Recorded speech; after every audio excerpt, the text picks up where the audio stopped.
everybody, and welcome to the Two Player Podcast with Matt Licks Games and Hamsolo. Enjoy the show.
Everybody, and welcome to the Two Player Podcast with Matt Likes Games and Hamsolo. Enjoy the show.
And welcome to the Two Player Podcast with Matt Licks Games and Hamsolo. Enjoy the show.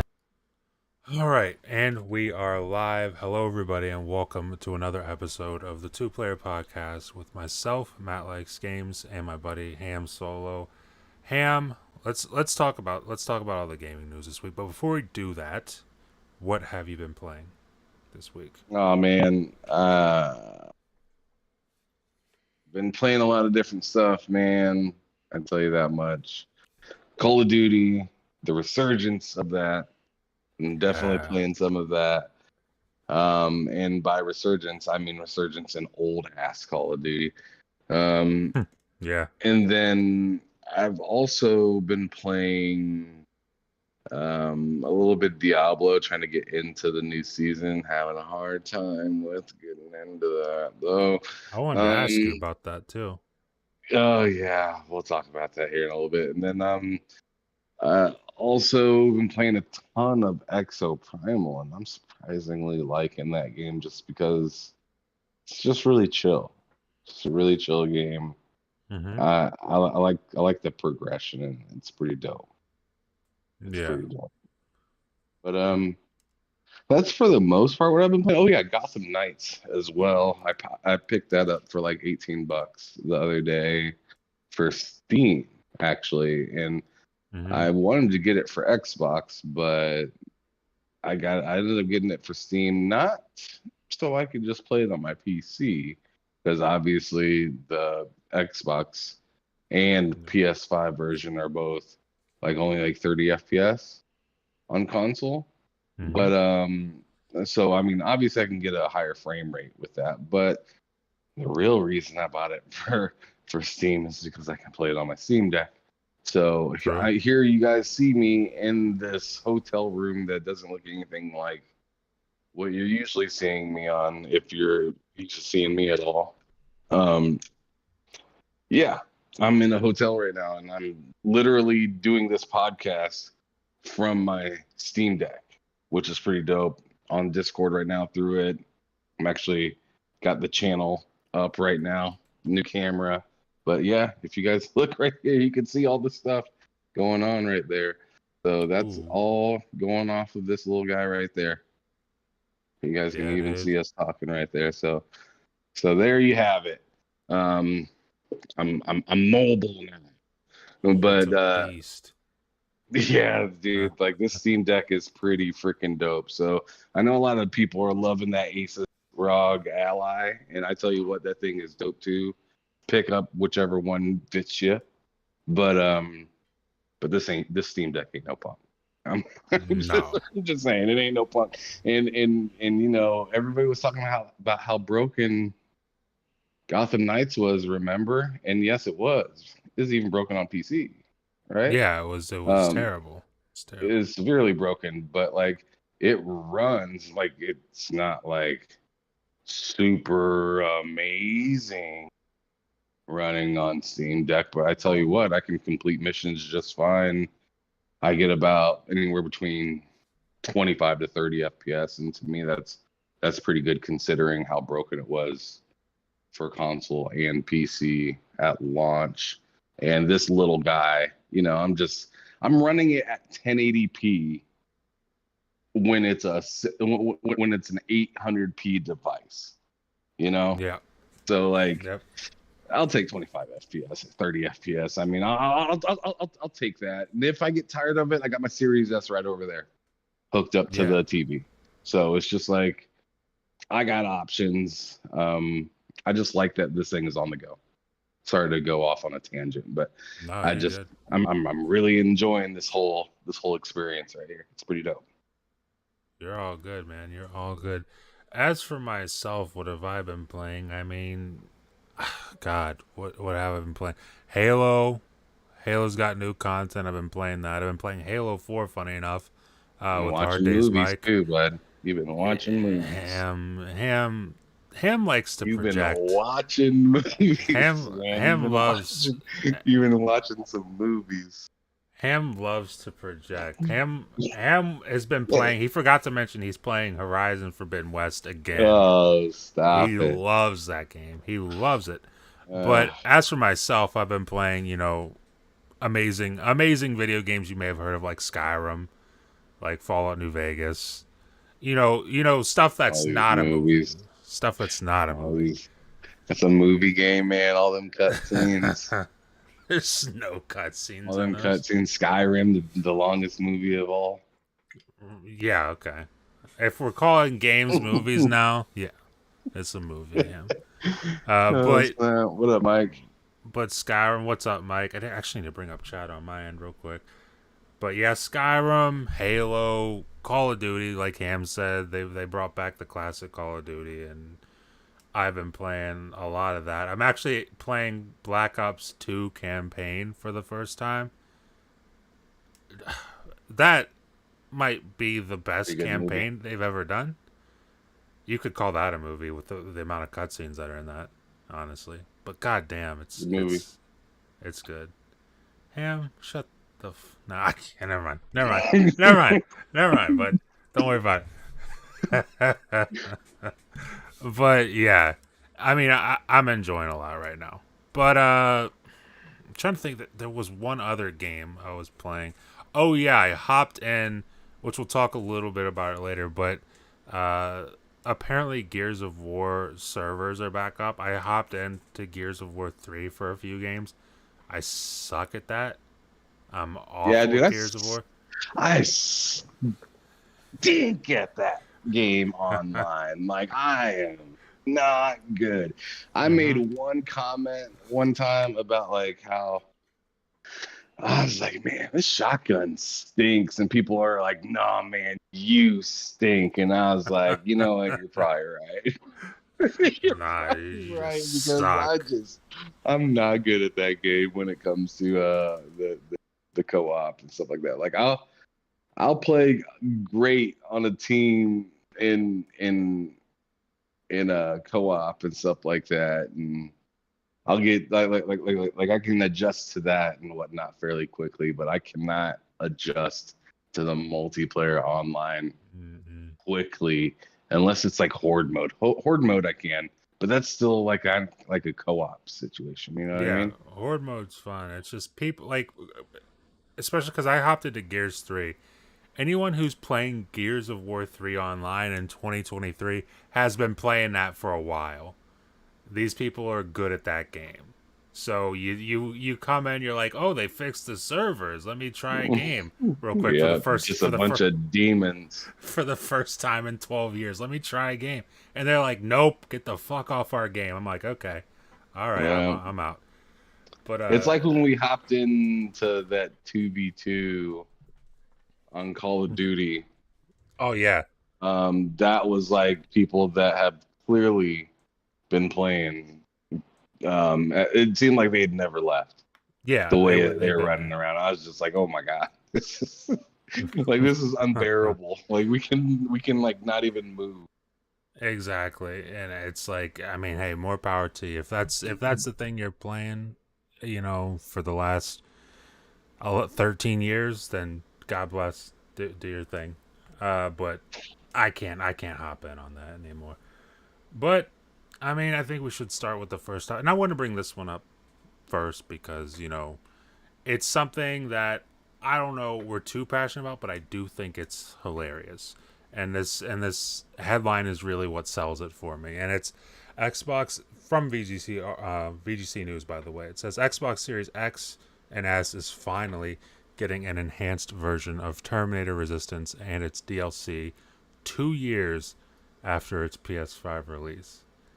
Now that's just a dumb segment of news to me. Ham, I want to Yep. ask, do you care about Terminator Nope. Resistance in any? No, not at all. No, we can move right along, bud, because I can tell you what. I can tell you what. I have nothing to say. The only Very thing uninteresting to me. the only thing I have to say about this is who's the developer for this? Because it doesn't even say here. But whoever the developer is for this, you've effectively killed the game. So, congratulations for that. Goodness gracious. That was vicious. Well, I mean, you're like, we're gonna release it on Xbox One and PS4. PS5 gets a free upgrade for 2 years. Xbox, you'll get it eventually. Don't worry about it. And 2 years later, on a random Wednesday, they're like, "Oh, here you go." It's like, I don't care about that shit anymore. I don't know why you're giving that to me now. But yeah, Fair enough. I just thought that was silly. But something I know you do care about, Ham, is Immortals Phoenix Rising. You really, really love that game. And yesterday, it was reported that Ubisoft canceled an Immortals Phoenix Rising sequel. Now, I'm going to bring up the article here, but I want you to talk about this because you have a lot of opinions on Phoenix Rising. So go ahead, bud. How do you feel? Man, like this is blasphemous to some people, but I enjoyed that game. I enjoyed Immortals Phoenix Rising more than I did Breath of the Wild, and I Yeah. beat Breath of the Wild, and I stand on that still to this Mm-hmm. day. So seeing that it got canceled just kind of stinks, but I kind of get it. I mean, how long can you keep a knockoff going? So, True. so for, because let's call it what it is. It was a Zelda knockoff. But your weapons didn't break and stuff like that. I just don't think it would have that same appeal. And if you look at the way that they're selling Immortals Phoenix Rising now, sure, it's a game that's a few years old, but you do not see Nintendo selling Zelda for $10 or $5 at the store. Yeah, Like that's Immortals true. Phoenix Rising is literally the Series X and S version, or the PS5 version's like around 10 or $15, and that happens quite a bit. And in my opinion, I just think it's because not enough people are playing it, and not enough people really appreciate that game. I appreciate the game's combat. The story's pretty corny. It's fun. Yeah. But like I could see why the story wouldn't really help that game have a long, long life. Um, and then as well, like I said, copying things don't really always pan out the best either. We've seen it True. plenty with all these damn service games and stuff like that. Immortals Phoenix Rising was really creative and it was cool, but it didn't detach itself enough to me from the Ubisoft formula to Yes. stand on its own without, there were so many formulas added to that game and not enough significance to what that game meant at all, because it's like, oh well, you look in one aspect it feels like Zelda, you look at it in another aspect um it feels like freaking, what is it called, I wasn't gonna say Far Cry, but like Assassin's Assassin's Creed. Creed. Yeah. Yeah, yeah, it feels like Assassin's Creed in the fighting aspect of it. um it feels like the new Assassin's Creed, better yet. Yeah, it um does. it you know it it just was a copycat on so many levels, but it was still really fun, and it just kind of stinks to hear that they're not coming out with a second one. But I'm not gonna, it's not the worst news, it just kind of stinks, you know. I get that. And I guess I want to ask a question of, do you think, because when I was thinking about it, I was wondering, because they put this in Game Pass. I can't remember if it was technically this year or if it was late last year they put this in Game Pass. It's still there. I know that Yeah. for sure. I wonder if they put that in Game Pass as a way to gauge the popularity. Like, put it in Game Pass, because I'm pretty sure it's also in PS Plus at this point. I would think. I'm not entirely sure about that, but I would think it is. But I would imagine they put it in there to like gauge the popularity of it and see Okay. how many people are really playing it, how many people would really be interested. And I feel like they saw the numbers and they were just like, oh, okay. Well, like I said, how many people want to play a game that they play that has a better story? True. You know what I mean? Like, if you are really into Zelda, I mean, that IP is obviously, like, I'm not even a Zelda fan, and I still beat Breath of the Wild, and I still buy Tears of the Kingdom. I'm not really a Mm-hmm. Zelda fan. My wife is, and that was like what led me to buy those games. But I mean, it still ended up in my household. This is Yeah. what I'm saying. And it's easy for me to kind of understand and like get behind. Whereas Immortal Phoenix Rising, I am a gamer that plays a lot, and I just so happened to come across it, right? Yeah. So I mean, that's me. I play a lot, and I just so happened to come across it, and I was like, oh, this is dope. Yeah. Who drives the industry? The casuals. The casuals ain't True. playing it. then it ain't it. And that's just the end of the story, really. That is very, very true. Yeah. I, I think I think it's interesting. I do think it sucks. And see, like Ham said, he beat Almost Phoenix Rising. He really enjoyed it. I to this day, like I bought that game. It was one of the first games I bought when I got my Series X. I still haven't beat it. It's just kind of been sitting. And then it came to Game Pass, and I'm like, oh yeah, that's right. I still haven't beat it. And it's a year later, and I still haven't beat it. I've played it. It's fun. The puzzles are pretty cool. They can get a little annoying, but they're pretty cool for the most part. But it, like Cam said, it is very much a Zelda clone, in many Very many corny ways. story. Very, Yeah. very corny story. Very interesting take on the stories. But if it was more, I think it could have flourished if it was mature. But seeing that it was still kind of like I feel like this game could have really flourished if it was like hella mature. Because then like in my opinion, then it stands away from Zelda because like it's just like Zelda's the Nintendo version. This Immortals Phoenix Rising, like with the gods and stuff that they have in that game, you Mm-hmm. can totally get crazy mature Yeah. with a game like that. And then I feel like it would have been like so like striking to be like wild and outlandish and crazy, but still maybe of that art style. Because hell, who else did an art style that was kind of goofy at first? God of War when they kicked off. Yeah.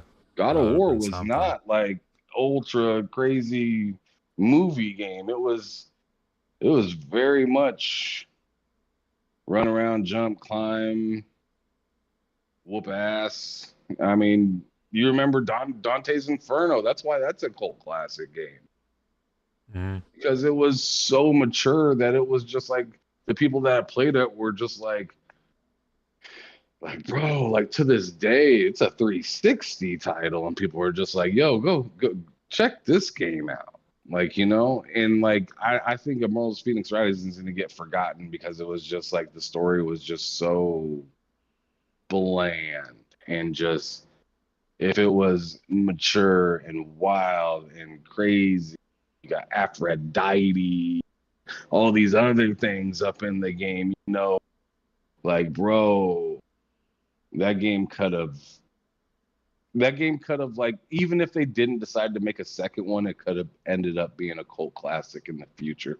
But I feel like that game kind of falls short on even becoming that in the late future due to just the direction of the story. Yeah.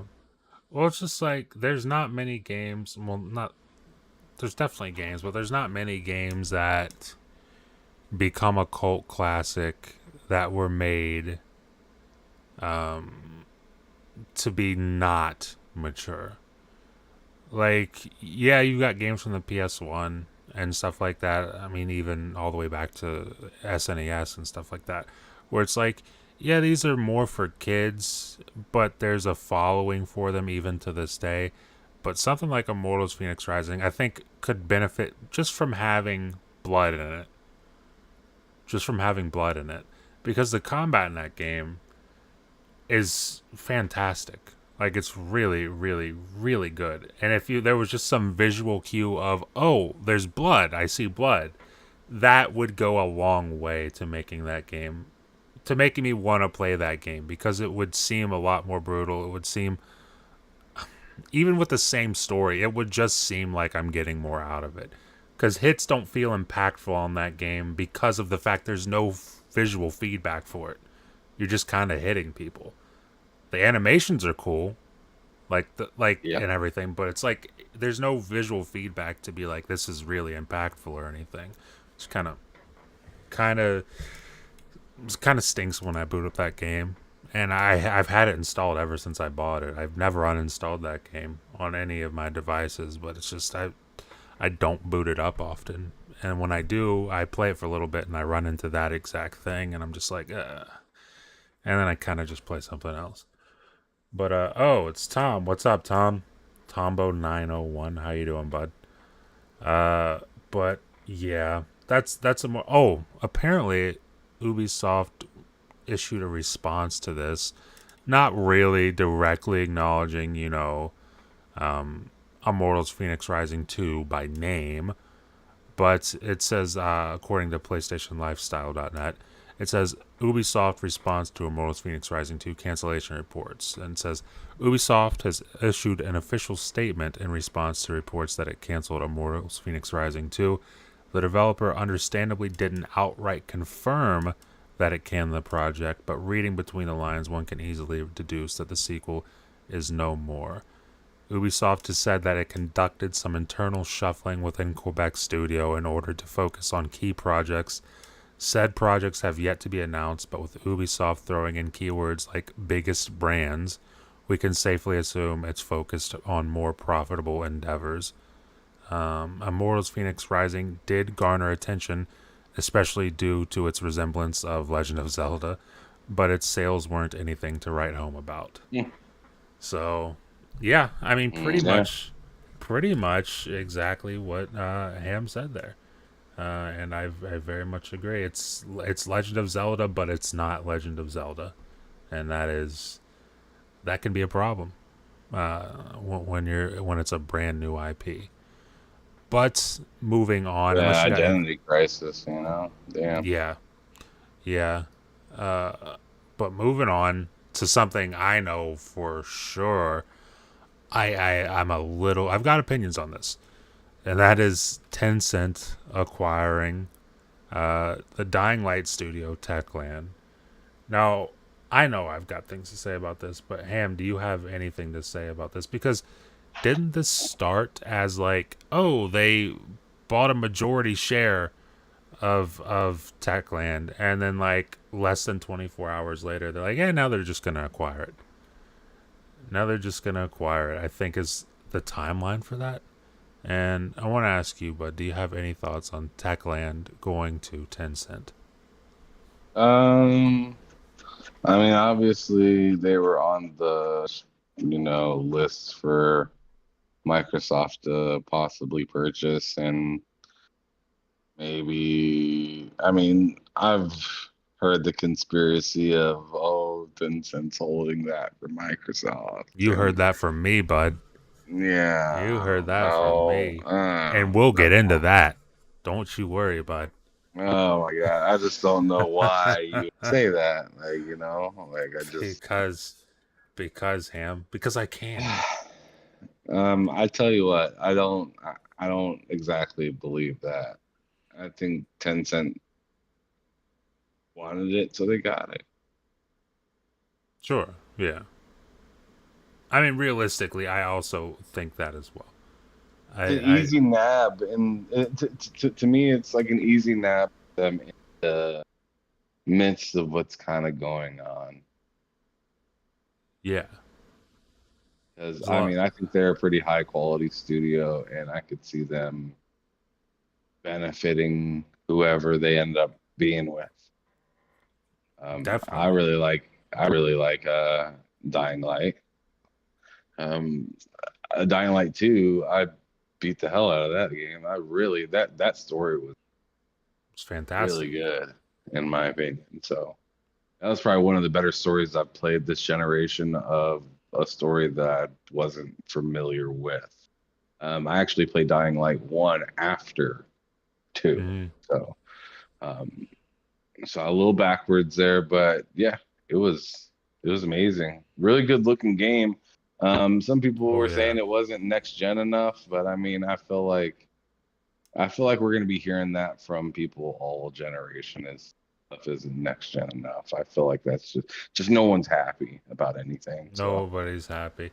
Nikita Percy, what's up, Sir Axeman? What is going on? I appreciate everybody for stopping by.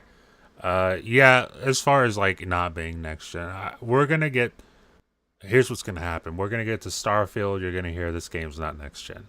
We're gonna get to what comes. You're gonna hear for Spiderman. You're gonna hear it for You're going to hear it for anything that anybody releases at any point in time until the end of this generation. And then maybe someone, in fact, I'll say, no, nobody's going to fully unanimously agree that a game is next gen. It's just something, unfortunately, we're going to have to hear until the end of this generation and until the end of the next generation and just so on and so forth. But it is what it is. It's hard to please everybody. As far as Tencent and Techland, my opinions, I did make the joke with Ham yesterday that Tencent was very thoughtfully holding on to Techland for Microsoft, which is very nice of them to do, quite frankly. I know. I know. You're I know. I know I'm very much looking forward to Microsoft acquiring Techland from Tencent for a discounted price, obviously, because that is more than likely the deal behind the scenes. Maybe they acquire them from Tencent for, what do you think, Ham? Maybe $50 million? Probably. We'll go $50 million. I think $50 million is... I think $50 million is fair. No, this stinks for me, honestly, because because of all the studios I wanted Xbox to acquire, even more than any publisher, that includes Activision Blizzard, I would have not been mad if, like, the day after Activision Blizzard was announced, like back in January of 2022, if they just said, psych, we're acquiring Techland, I would have been ecstatic. I would have been absolutely ecstatic. But unfortunately, that is not the world we live in. Tom says 50 Cent over 10 Cent. You're not wrong, bud. You're not wrong. 50 Cent is better than 10 Cent. But 10 Cent kind of stinks. Yeah, 10 Cent stinks. But I guess the good news about this is that, you know, at least somebody didn't acquire them where we know it's going to be exclusive to something else. And I guess in a way that's even better than Xbox acquiring them, because Tencent acquiring them means that no one's going to lose access to the game anywhere. Xbox, PlayStation, PC is obviously going to get it. It's not going to lose. Nobody's losing access to it, which is nice. But, you know, 10 Cent being 10 Cent, it just raises a lot of questions about, like, will there be issues with censoring their games in the future? You know, especially, like, depending on what markets it's releasing. I mean, it just raises a lot of questions that aren't very awesome, but, you know, it's not the worst thing that could have happened, in my opinion. I'd much rather Xbox have them, but hey, at least a third party has them, and they will remain third party. So I'm not too saddened about it. Sir X-Man says he got his P90 in Battlefield 2042. It was hard, but it was worth it. I need to play more Battlefield 2042. Nikita Percy says people are going to review Starfield with the biggest magnifying glass possible, in my opinion. Yes. Isn't Sean Layden with Tencent? Yes, Sean. Is he with Tencent or Yeah. Okay, he's with Tencent. I thought maybe he was with the other one, Empowered or whatever the hell their name is. Embracer? Embracer. I can never differentiate the two. They're both Chinese, right? Embracer and Tencent. I don't know if Embracer is. I know Tencent is. I don't know if Embracer Group is. Yeah, I'm not sure, but yeah, Sean Layden is over there with Tencent, which is again a good thing. Sean Layden is a great dude in the industry, seems to know what he's doing more often than not. So it gives me even more hope for Techland. But you know, Tencent is Tencent at the end of the day, so we will see. But moving on, unless you've got anything else to say about none of that. No. Nope. All right, now this one. Okay, we're gonna skip that one and we're gonna go right to this one because we'll get to that in a second. But Spider-Man 2's PS5 Special Edition console. Now, I mean, Ham, What was your first thought when you saw it? Were you blown away when you saw this console for the first time? What console?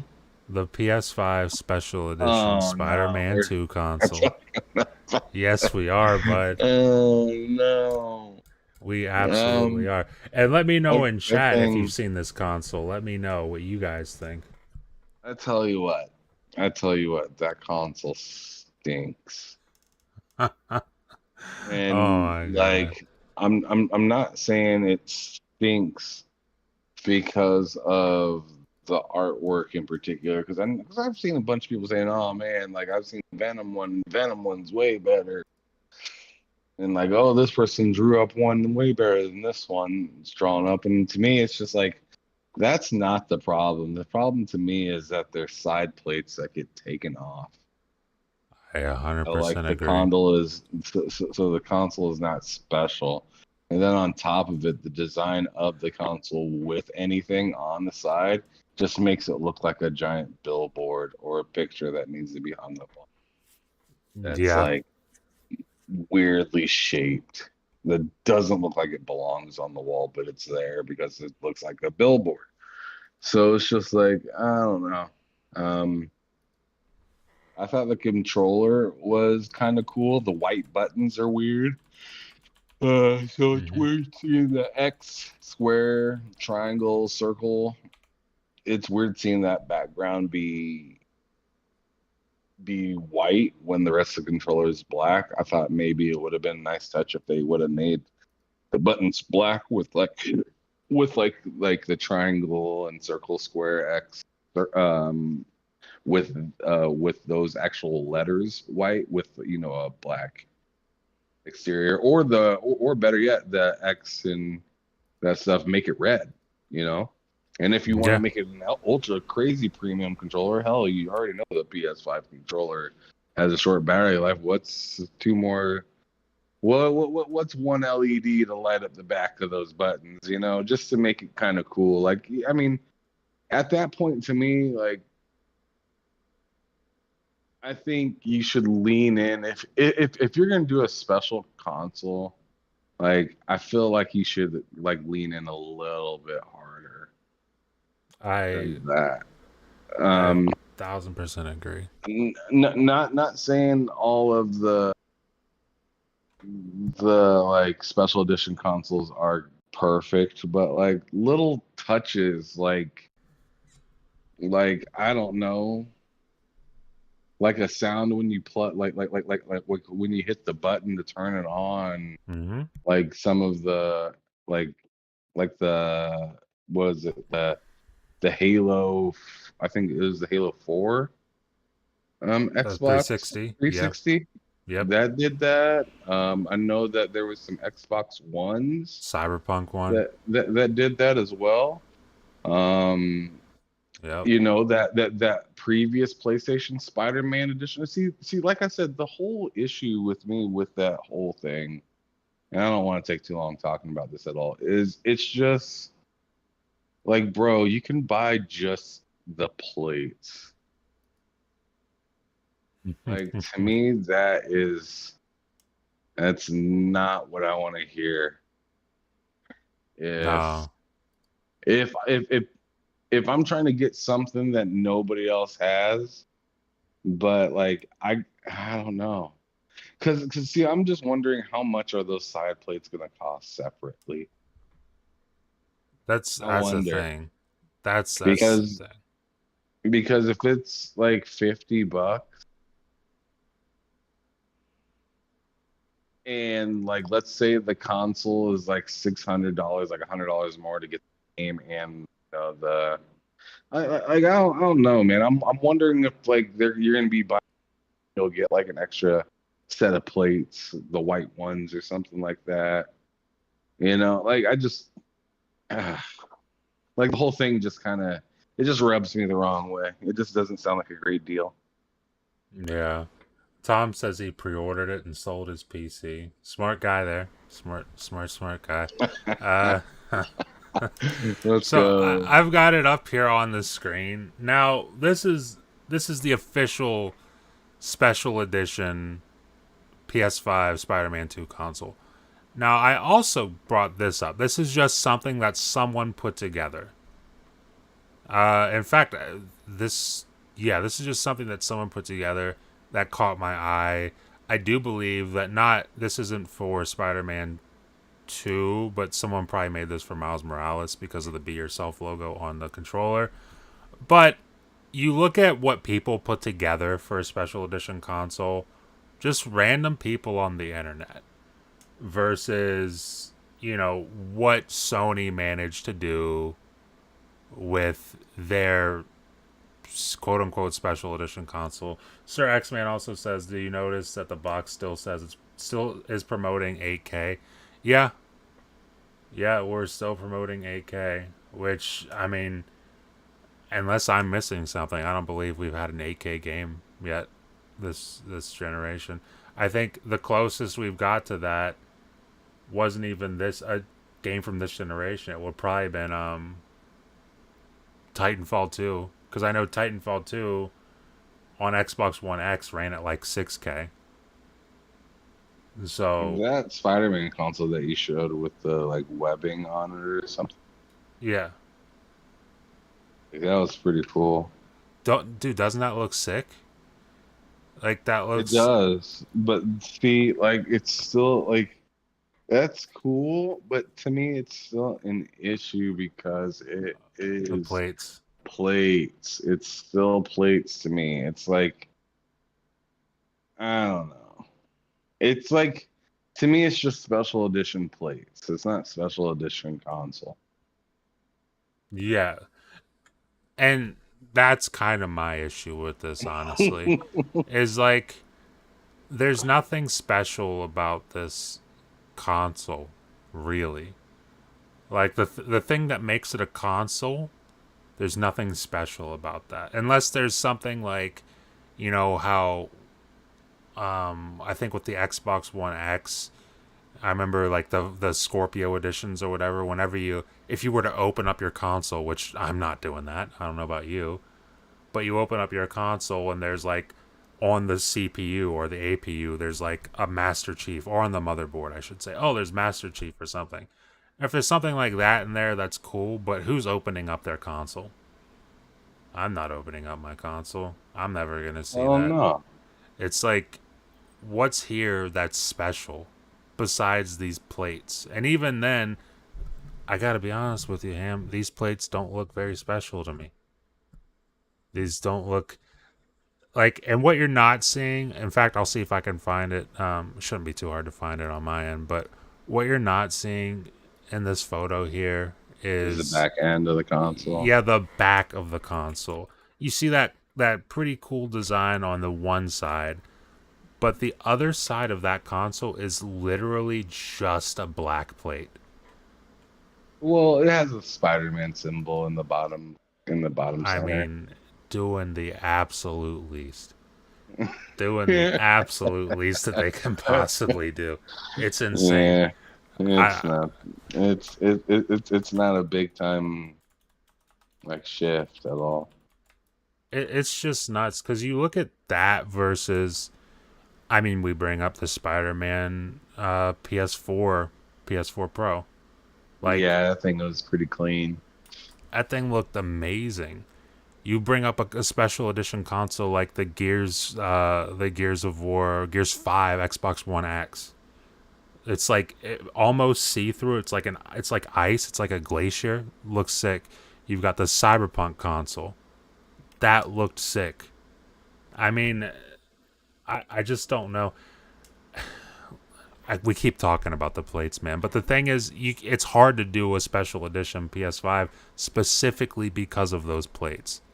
Specifically because of those plates, because it's not special. But here we go. So here, I brought it up on my end. This is what the other side of that console looks like. I don't know how delayed it's going to be, but this is what the other side of that I know what console it looks looks like. like, so it's fine. It's just black with the white logo for Spider-Man. Yeah, and right in the center, right in the bottom center of it. It just, I mean, guys, I don't know. This stinks. Nikita Percy says Spider-Man not so special edition. Damn, Yeah. that's tiny. You should control plus the hell out of it. Oh yeah, sure. You can barely see it. Oh my god. Can I open the image in a new tab? There we go. But yeah, that is what this thing looks like, and or at least the other side of it. And I'm not impressed, honestly. We still don't have a price on this, as far as I'm concerned. I was looking at a few articles trying to find. I know a lot of people are speculating $600. I'll tell you what, if this is $600, then well, I guess it comes with a game. Worldwide, the console did go up like $50, so I guess it's whatever. But I don't think that's very worth it. But that's just my No, opinion on it. I wouldn't spend $100 more. I mean, I know it's gonna come with, which is pretty cool, of course, always. Yeah. But it's just like, damn. Like I said, the one takeaway that I thought was decent was the controller. And the reason I even give the controller as much credit as I do is because of the God of War controller. If you can remember that, that thing Mm-hmm. was lightly that was barely a like commercial edition of a controller for a console. Yeah.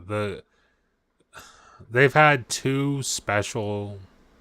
Well, they didn't even have a console for God of War Ragnarok, but they've had two like special edition type things, and it's this and then that God of War controller.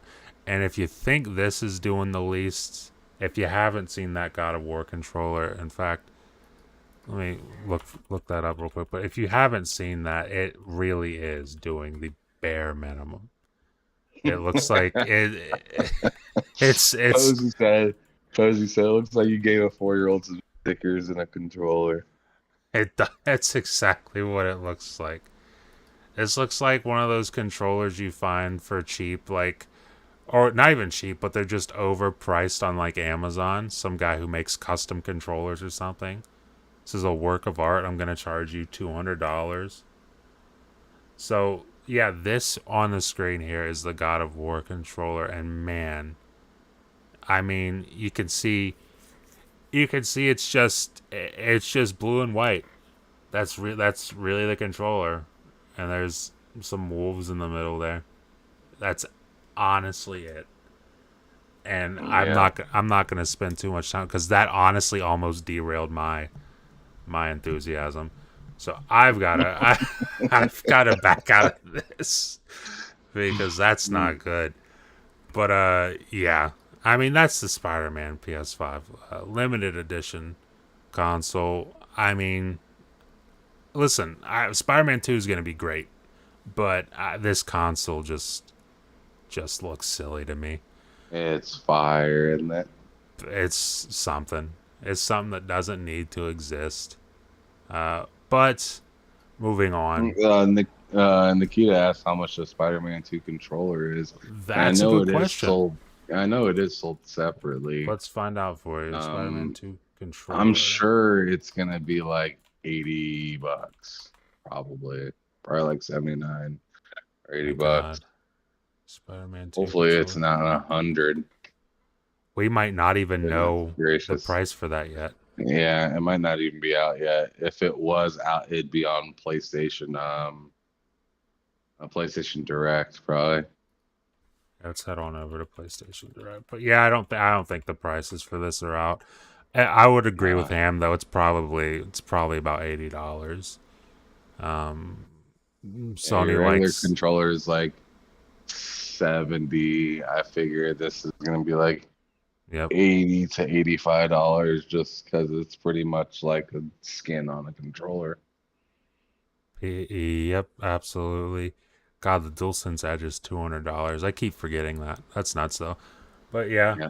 probably 80 bucks for that. Which hey, if you're a Spider-Man fanatic, then I say by all means go ahead and treat Man, yourself. I tell you what they should do to make up for this for those that are big time collectors and aren't scared to spend a dumb dollar is make a 220 or $230 version with Venom of the DualSense Edge. PlayStation of the DualSense Edge and make it with Venom and have it like have a sound when it's on or something like that. Yeah, that would be. I think so. Hey, I'm just saying they should do something because so far the controllers that I've seen from them that are supposed to be like custom controllers have been very disappointing. The God of War one, meh. The Spider-Man one, pretty good, but not like it doesn't look like it has like the textures and stuff like that that some of the dope controllers have that are like console or like specialty made. And what is it? And then that 2K one was just like, who gave this person a chalkboard controller and let them draw all over it that they can do anything that they want? And what is it? What nothing is given, everything is earned. Like I was just Oh like, what yeah, the hell is this controller? that's Get this shit out of here. that's some shit I want to see whenever I sit down at night to play a video game. Nothing is given, everything is earned. It's like, well, I just want to play a game. What are you talking about?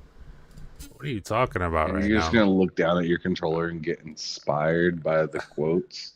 Right?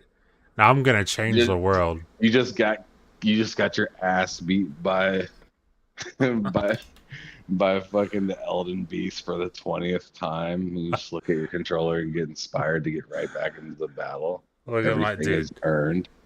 Dude, imagine playing that on your PS5. You just getting your ass kicked by Godric, and you look down after he stomps the shit out of you, and you're just like, nothing is given, everything is earned. I'm just like, get the hell out of here. I'm done playing tonight.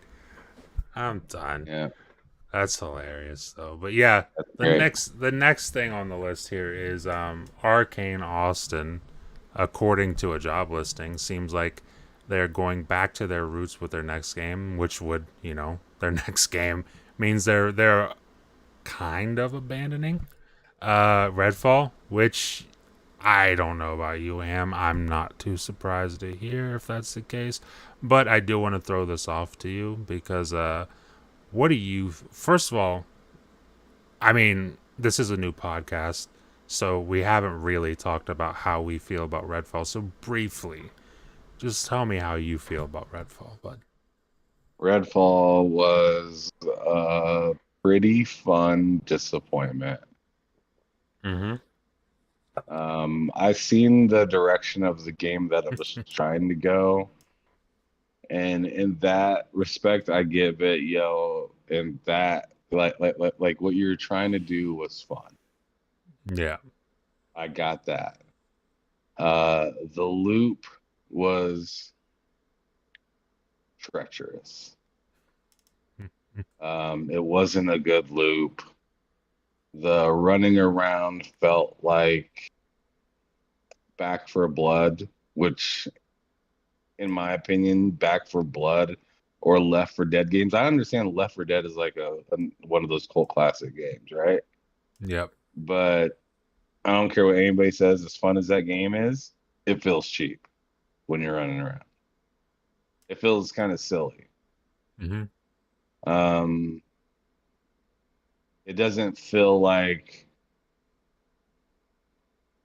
super high quality. It definitely feels like a goofy game where you're just like numbly killing a bunch of stuff. Yes. The story in that game I thought wasn't too terrible, but the way it was put together was. Oh yeah. Yeah, I mean, a lot of people talk about the frame rate in that game and the whole 30 and 60, and dude, like I wasn't too happy about that either because they announced that it was 60. But when they say the game wasn't, when they said that they're gonna deliver 4K 30, that wasn't like, this game is just a problem with that, like, and that mitigated the problem. No, that made like that was just like the the like kind of the straw that broke the camel's back that we Yes. didn't even notice until the game dropped and we all played it and we're like, holy crap, like 4K Huh. or I mean 60 FPS is like the least of my worries right now. like these guys are like anytime I go to kill somebody, it looks like everybody's like just chilling, smoking cigarettes and just hanging. Like no one's doing anything on the map. Everyone's Mhm. just on this weird patrol. Um, it just like the world is kind of just dead. Yeah. Like I feel like I'm saving a town so nothing can happen. Hmm. You know, like where everyone like imagine saving imagine saving the world for nothing to flourish. Yeah. You know what I mean? That's what that game felt like. It felt like you were, you know, even after we sunset and beat the game, it was just like, oh, what's the town of Redfall gonna do now? Because there was like, it was just like, what is this? What are we doing here? But the Thanks for performance was saving. Thanks for the saving us. Now we can sleep. Now we can all sleep. right. Yeah. So it is just that was weirdly put together. The performance was really bad, though. I don't know how many times we had to restart the game just to Oh. continue from where we left off, or a mission would glitch, or we'd get out of a mission and we would be able to crouch or switch weapons, that or difficulty was broken, and Oh my you God. Yeah. change it to the hardest difficulty and it's one shot kills for everything. Like there was like a laundry list of issues for that game. So when people say, "Oh, Redfall, it wasn't too bad. It was good. I found some fun in it." Yeah, I can see where you found some fun in it, but saying it wasn't bad is crazy. Like Yeah. that game was bad in many, many, many aspects. It was more than just the frame rate. The 30 FPS thing, at least. And here's oh man, I feel like I'm going on a tangent about this You're because we're good. just You're supposed to good. be kind of hitting over this and You're going fine. to the next thing. Let But rip. it's just like it was insane. Like I don't have the best computer in the world, but I got a 3080. I got a 3800. You know, you know, I got, you know, all the RAM that I need, you Hmm. know. I I'm getting 100 FPS and then it'll tank all the way down to like I've had 14 FPS on that game and I'm just like what is going on here? And I'm just like maybe I have this setting too high. About and this is around the first time I'm playing the game. About an Hmm. hour into fucking with the settings, I realize it doesn't even matter what setting this Nope. game is on. I can Doesn't. turn everything to the bare minimum, and it's still gonna fluctuate like that. Yep. It's still gonna fluctuate like that. You go to the Series X, and the game is just running pretty good, but it's only 30 FPS, which is, it like I said, it's not what we were promised, so it's not exactly exciting, but at the same time, it's Yeah. just like, yo, this game it is smooth, but textures are popping and not loading in properly.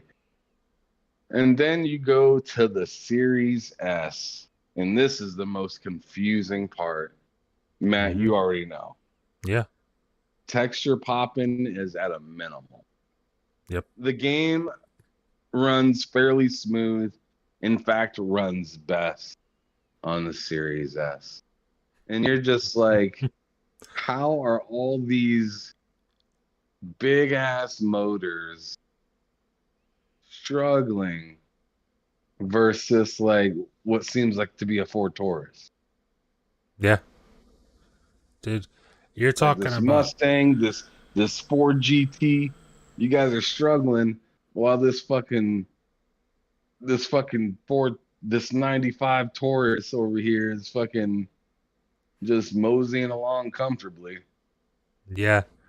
You're talking about like your 3800X and a 3080. Dude, I've got a 4070 Ti and an 11700K. I booted that game because I haven't tried it on that PC until we said we're gonna, hey, we'll download it again. We'll try it out. Dude, we downloaded that game for 5 minutes. All it took was 5 minutes for me to walk around with a PC that should easily be able to handle this game. And I mean, 1 minute I'm like, I think it's fixed. 120 FPS, back down to 40. Back down to 40. Back up to 90, back down to 30. It's like, dude, that game is fundamentally broken.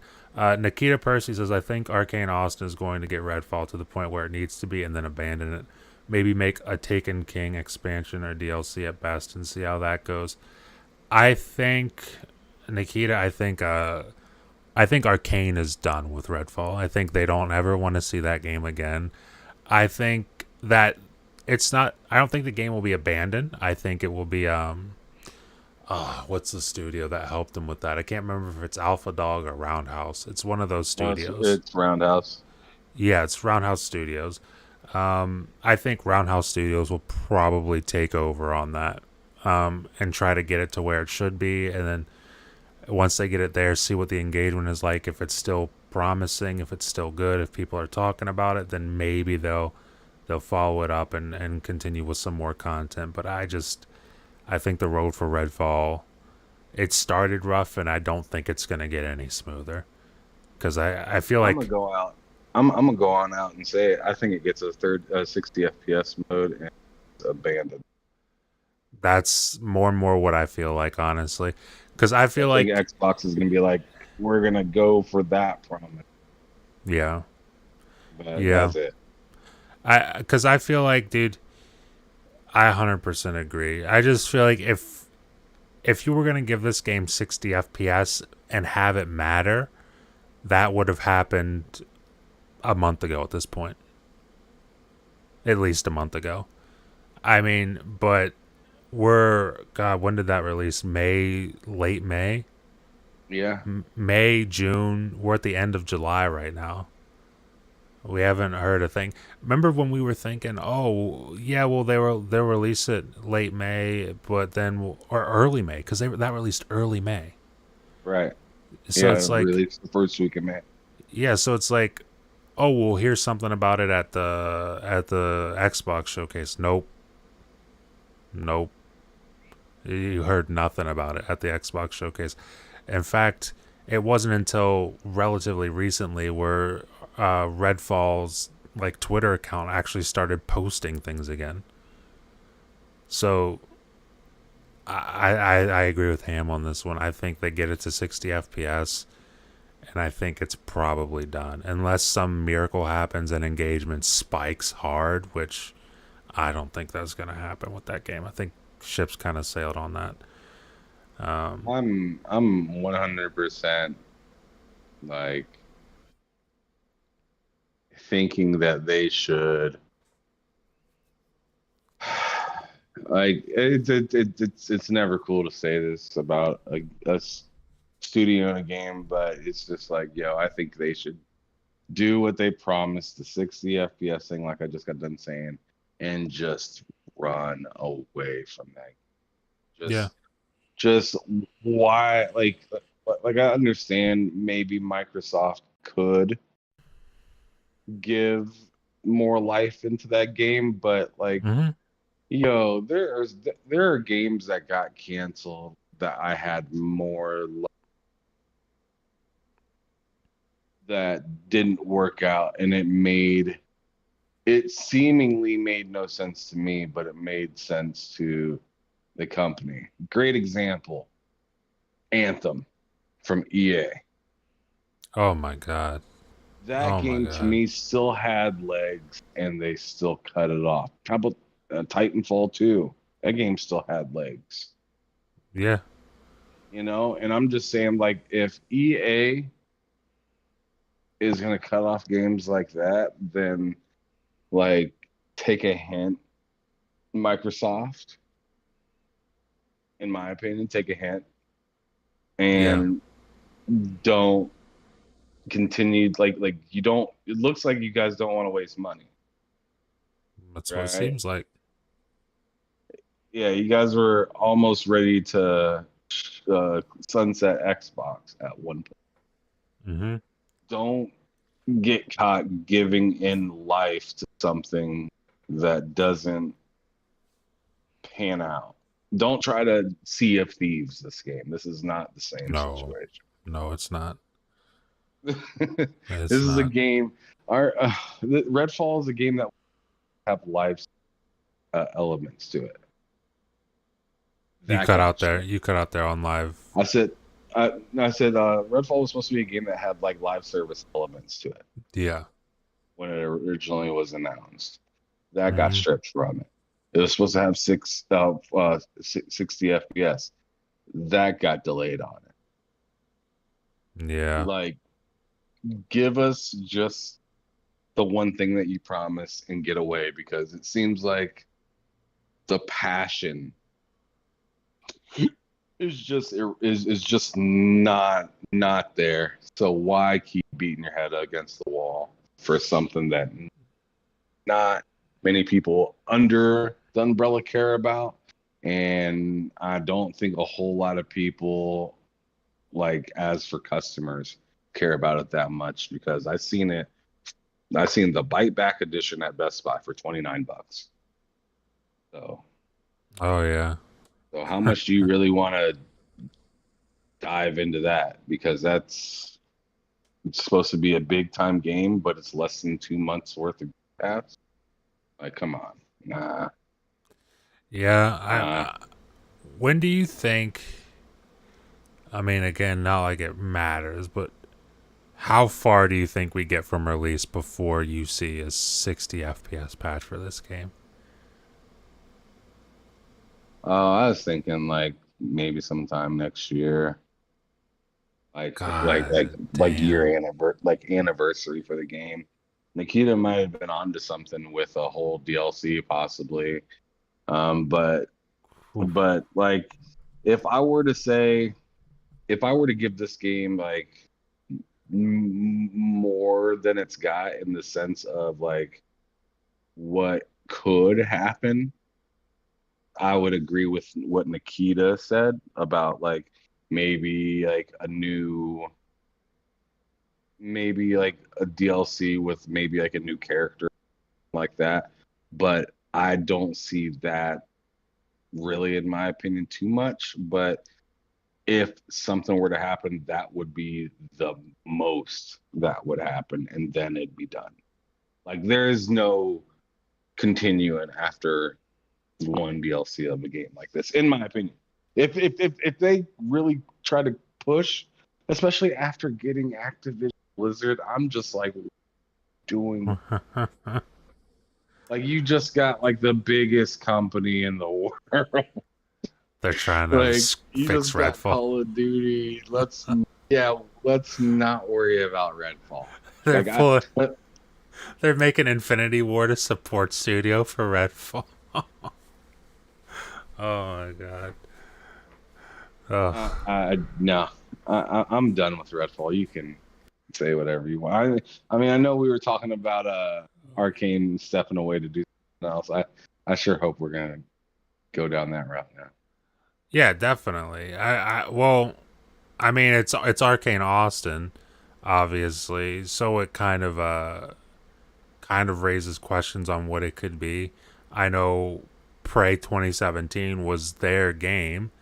Also, I know that Harvey Smith is at that studio, and Harvey Smith is the co-creator of the Dishonored universe. So, but we haven't seen a Dishonored game from Arcane Austin technically. They were credited with the first game. It was kind of a joint between Leon and Austin. But I I want to ask, do you think I mean, you didn't play much of Prey 2017, I believe, right? Right. Do you think we see a sequel to Prey, or do you think there's doing something entirely new? Um, I'm hoping they're doing. You're hoping they're doing something new. I'm hoping they are, just because I'm not that. I wasn't really. I know Prey was a good game to a lot of people, and Fucking I'm sure it masterpiece. is, but I just didn't love it in particular. I thought it was a little frustrating at Hmm. times. I'm Um, I'm not mad at that and because yeah, so it's just a shoulder shrug for me. Like I'll try whatever that they put in front of me, but I'd much rather play. But like they didn't do Dishonored though.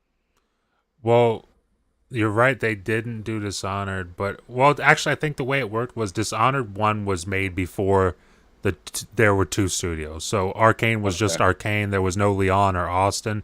It was just Arcane, and Harvey Smith helped.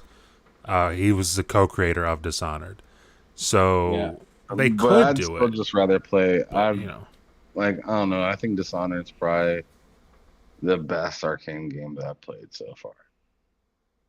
I gotcha. Yeah, like uh, as far as my opinions on Prey, like what I would want this to be, I would want it to be a Prey sequel. But I mean, Sir X Man says he's a fan of the original Prey. The original Prey, the Yeah, I 360 know game is X-Men likes that.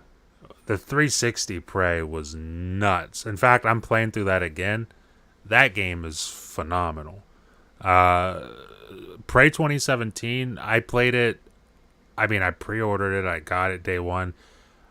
I didn't end up beating that game until early this year, because it just did. I didn't mesh with it at all. And then I said, you know what? I'm just gonna start a brand new save on the game. And I started. I started paying attention to the story and everything, like the characters and all that stuff. And then it all clicked for me. And then I was like, oh, okay, it's a fucking masterpiece. Then okay. So yeah, but like I've had two wildly different opinions on Prey 2017. I thought it was meh at best, and then I've thought, oh, it's a masterpiece. So you know, That's crazy because I was literally progressing through that game and I had no idea what was happening. see that's what I felt like the first time I played it. I couldn't follow it. I don't know if I just wasn't paying enough attention or what, but I just couldn't follow anything. And then I Like said, I was completing tasks, but then I got all the way up into this like area where like I walk into like a door and like a monster is just like a massive monster is there. mm-hmm. And I was just like, I don't even know how to like I'm not sure if I can leave this area. And I don't think I can. And then like I went to a previous save and I was just like, now I'm really lost. Like like I don't really know what's going on at all. So like and I think my main problem was like I'd like play the game and then stop playing the play the game mm-hmm. again and then stop playing. Do Like you it got to remember? the point where I just got stupid lost and yeah, I don't know. Do I you don't know. remember if you have powers? Did you invest in any powers on the game? I don't know, but Oh it's been man, so long since I turned on that game. I don't know, but man, that's one of the things. Like once I figured out, because I didn't know there were powers in the game. Once I figured that out, I was like, holy shit, this is way easier. But yeah, uh, that I, as far as myself, I'm hoping that it's a praise sequel, but we'll see. I'm down for whatever they want to do. Whatever they want to do, whether it's new or a sequel. It'd be cool to see Arcane Austin get Dishonored, but I don't think that's going to happen. I think Leon's working on Dishonored 3. But we will see. Hopefully sooner than later. When do you think we'll see this game from Arcane Austin? When I say see, I mean like just know what it is. oh man. Seeing that they just came out with the Redfall, I'd say 2025. maybe 2025. 2026. And that's when they have the ball rolling. And I think that Microsoft might feel happy with showing like at least a just like a picture, at least. Yeah. Or like just as much as we got of the Outer Worlds too. You know? That would be, yeah. Where it's like we're That in development for this, but it's still gonna be a bit kind of thing. the Outer Worlds 2 trailer was phenomenal. That's like one of the best trailers I've. It was genius. It told you absolutely nothing. They know it told you absolutely nothing, and they leaned into the fact that it told you absolutely nothing. All that trailer did was say, "Hey, it's real. It exists. You're getting it at some point." Which is, you look at that trailer versus what Todd Howard and Bethesda did with Elder Scrolls 6, where it's like, yeah, here's a logo. Outer Worlds 2 was like, here's a bunch of people running, and we're going to make fun of people running. We're going to make fun of guns and explosions. And, hey, here's the logo. That's all we have. Which I thought was genius. But did you see, I'm going to put this up on the screen, actually, for people to see.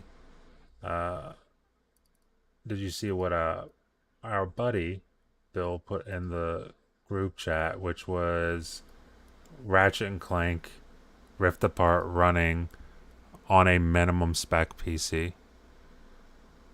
No, I did not see that. I have it playing here on stream, and good lord, is it not good? This stuff looks bad. This shit is freezing. I think it's frozen. Is this straight up frozen? I'm worried, honestly. I don't know what's going on. The screen's flashing. It looks like the GPU is failing. Dude. Oh my god. Damn. Is this a minimum spec PC? Let's see. Our first look at Ratchet on PC. It has a few issues, but it's overall in good shape. It's infinitely better than The Last of Us Part 1 and Jedi Survivor at launch. The funniest bit is when Rich and I tried running the game off an actual PS4 hard drive on a machine just above minimum spec. So this is running off of a PS4 hard drive, and my god, that thing, it's being pushed to the limit. That thing loaded that new Rift in about a full minute. A full minute and 30 seconds. Like, it's still going for me. The screen is just like flashing on the side. It is. Yeah, it goes for a minute there, and then there's just a hard pause. A very hard pause. Vinny says, Digital Foundry said it's... What's that? I'm just like wondering, oh my god, he finally got through it. Right? Finally gets through it. Vinny says, no, not another Rift. Yeah, right. You're going right through another one. Digital Foundry said it's either GPU or CPU that's causing the stuttering. Dude, I don't know. I would hope, because I mean they said a minimum spec, just above minimum spec, they say. So it's probably a litany of things, honestly. But I think it's that PS4 hard drive that's not helping. I don't think that's helping at all. Vinny also says, I need to see if it runs properly on a hard drive. Here's the thing. Man, if that game goes on, it will. But when it goes on sale, when it's like $20 or something on a CD key site, I'm going to grab that and I'm going to play that on my Steam Deck. And I'm not going to put it on the NVMe. I want to see what happens when I put that on an SD card.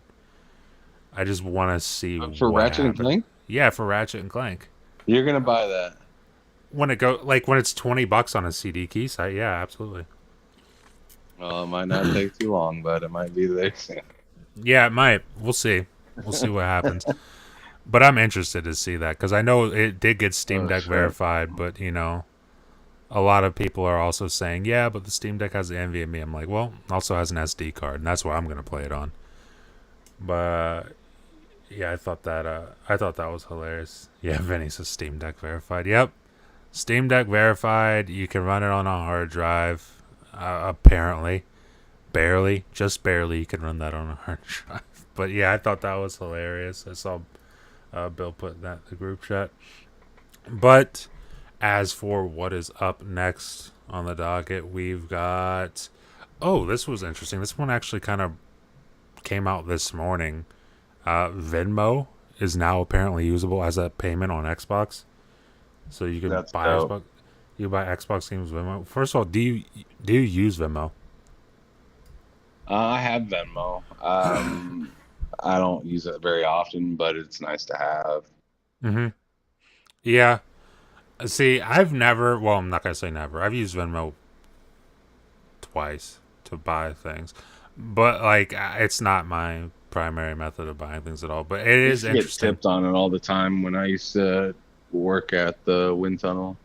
Oh yeah, Well, I used to use it all the time, yeah. But I yeah, don't use it so much anymore since I don't work there. yeah. See, I just thought it was interesting because honestly, I would have thought Venmo was already a payment on, like, was already a usable payment on Xbox, but apparently it's not. And apparently they're just now releasing this or updating so that this is a thing that you can do now, which is nice, for people who use Venmo, which I know it's very, very popular. So, you know, hats off to that. I also think I have like $20 on my Venmo from like a promotion or something. So I got a free $20 for Xbox then, which is nice. I'll get that Cyberpunk DLC. Wait, that's There 30, you right? go. Yeah, I don't whatever. know, but I'll add $10 to it. It's no big deal. But yeah, that's just a little bit of news that broke before the show. Speaking of news that broke before the show, I wanted to talk about this really quick because I saw Capcom acquired Sword Cane Studio, a developer involved in games including Street Fighter 6, Final Fantasy. I honestly, the bunch of Roman numerals. Final Fantasy. It was involved in Final Fantasy. It's either okay. 16 or 13. I couldn't tell you. And Hi-Fi Rush. I thought that was interesting, specifically because of Hi-Fi Rush. Now, it says they are a GDC, 3DCG, and 2DCG developer. I'm going to look up what that means because I don't entirely know what that means. Do you know what that means, Sam? No. 3DCG. 3DCG blenders. So, okay. So these people work with like software and everything. Specific software doing specific things on games. Okay, so I'll look that up. But yeah, I thought it was interesting that, that I guess technically not everything was in house for Hi-Fi Rush. Is why I thought this was interesting because I would have thought that Microsoft got like some support studio internally or something, like how Roundhouse Studio or Alpha Dog to help with the like animation or whatever for Hi-Fi Rush, but apparently not. Apparently it's third party studios. Okay, Vinny says XVI is 16XI. Okay. Yeah, I don't know anything about Roman numerals, Vinny. They tried to teach me that in school, and as soon as I saw that, I was like, I'm going to play Halo 3. I'm just going to play And as Halo Matt 3. gets a 4, he gets frustrated. I can get you to 5 because actually I can get you to 6. I can get you to 6 because I think 4 is the one that's like IV, 5 is V, and then 6 is VI, I believe. Yeah. So yeah, like I can get you to 6. After that, you're on your own. I. Yeah, see, that's all gibberish to me. Vinny says Halo I. Yeah, that there was a few years of school. I'm not proud of it where I just checked out, and it was all because of Halo 3. And somehow I didn't flunk out. I don't know how, just pure luck. I did not flunk out. But I'm here today. Everything's fine. I've done okay. But yeah, I mean, but yeah. Do you have any thoughts on them Capcom acquiring this developer?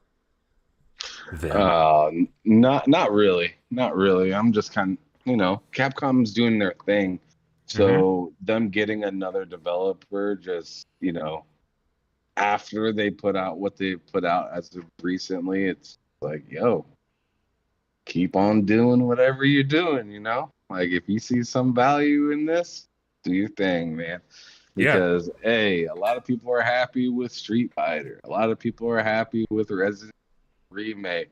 I'm currently happy with Exo Primal. So it's just Yes. like, yo, Capcom, just keep that energy, bro. Just keep that energy. Absolutely. Sergeant Sentinel Gaming, what's up in the chat? Saying good morning to everybody. Ham, myself, Vinny, saying good morning to everyone. I appreciate you, Sergeant Sentinel Gaming. But I also saw some more news about Capcom. I don't know if you saw this, Ham, but it says Capcom has confirmed they plan to release one unannounced game which would sell millions by March of next year. What game would that be? Stay tuned for more Capcom. Okay, whatever. But what game do you think they would be releasing that would sell millions by March of next year? What could that possibly be? From Capcom? From Capcom. Um, Vinny, let me know, because I know you huh. follow Capcom pretty hard.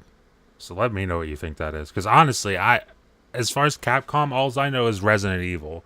I know Resident Evil, Monster Hunter, and that's really my Capcom knowledge. That's about it.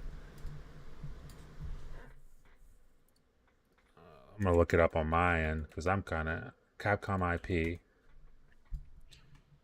Let's see. Yeah, I don't know, man. That's that's interesting. I mean, I'm gonna look it up. All right, so Capcom. I also know they did Dino Crisis. That would sell quite a I lot, but mean, I don't know, like maybe like a Marvel's Capcom, maybe that would be oh big. yeah, that would Um, be. List of Capcom. like I don't know, something like because if they're talking about bringing something, I feel like it'd be something that would be fairly well known. Vinny says it's Monster Hunter World 2. I could see that. Yeah, I could see that. I really, really, really, because Yeah, I mean, yeah, I think you might be right, Vinny. I'm gonna give it up with that one right there. I mean, I'm sure it'd be really cool to see like a Marvel vs. Capcom or a new Devil May Cry. But remember, Devil May Cry only like Capcom was really excited when they sold 5 million for Devil May Cry. I just don't Hmm. think that's like big enough for the gesture that you're kind of making.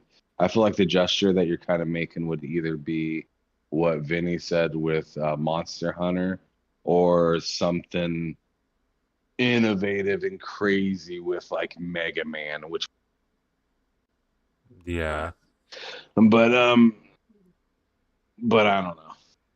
I don't know. I think it's Dead Rising 5. They're bringing back Dead Rising 5 and it's going to sell 10 million copies by next Oh March. shit. It's going to be Oh incredible. shit. You know what's crazy is I almost said Dead Rising 4, but there is a Dead Rising 4 and I forgot about it and it stunk. It was very, very bad. Could you imagine if they made a Mega Man, like a new Mega Man, like of this time period? On this hardware, it'd be great. Yeah, yeah. It'd be great. Just like make Mega Man in the style that like maybe like a Metroid Prime kind of thing. That would be fantastic. I would play the hell out of that. And see, I'm not even a crazy Mega Man fan, but if you did something like that, I would be down for it. I would be down for that 100%. Um, now, okay, so the last thing I kind of wanted to get into was Starfield getting some new animated trailers, but there was also some, I don't know if you want to call it news, but it was definitely, I think Idlesoft posted about it. Actually, it was Xbox News. It says in Starfield, it looks like pictures taken with photo mode can be displayed inside your ship. Now, there's no link for this. There's no description for this. It's just Xbox News tweeted, "Hey, it looks like photos from photo mode in Starfield can be displayed in your ship," which is cool if that's the case. But I think that's just a cool extra thing to the game. I don't think it's really huge news, but the bigger news would be that Bethesda released 3 different animated, I don't know if you would call them series. It's just little animated stories for Starfield. And I'm going to bring them up here on my end in just a second. Go full screen on that.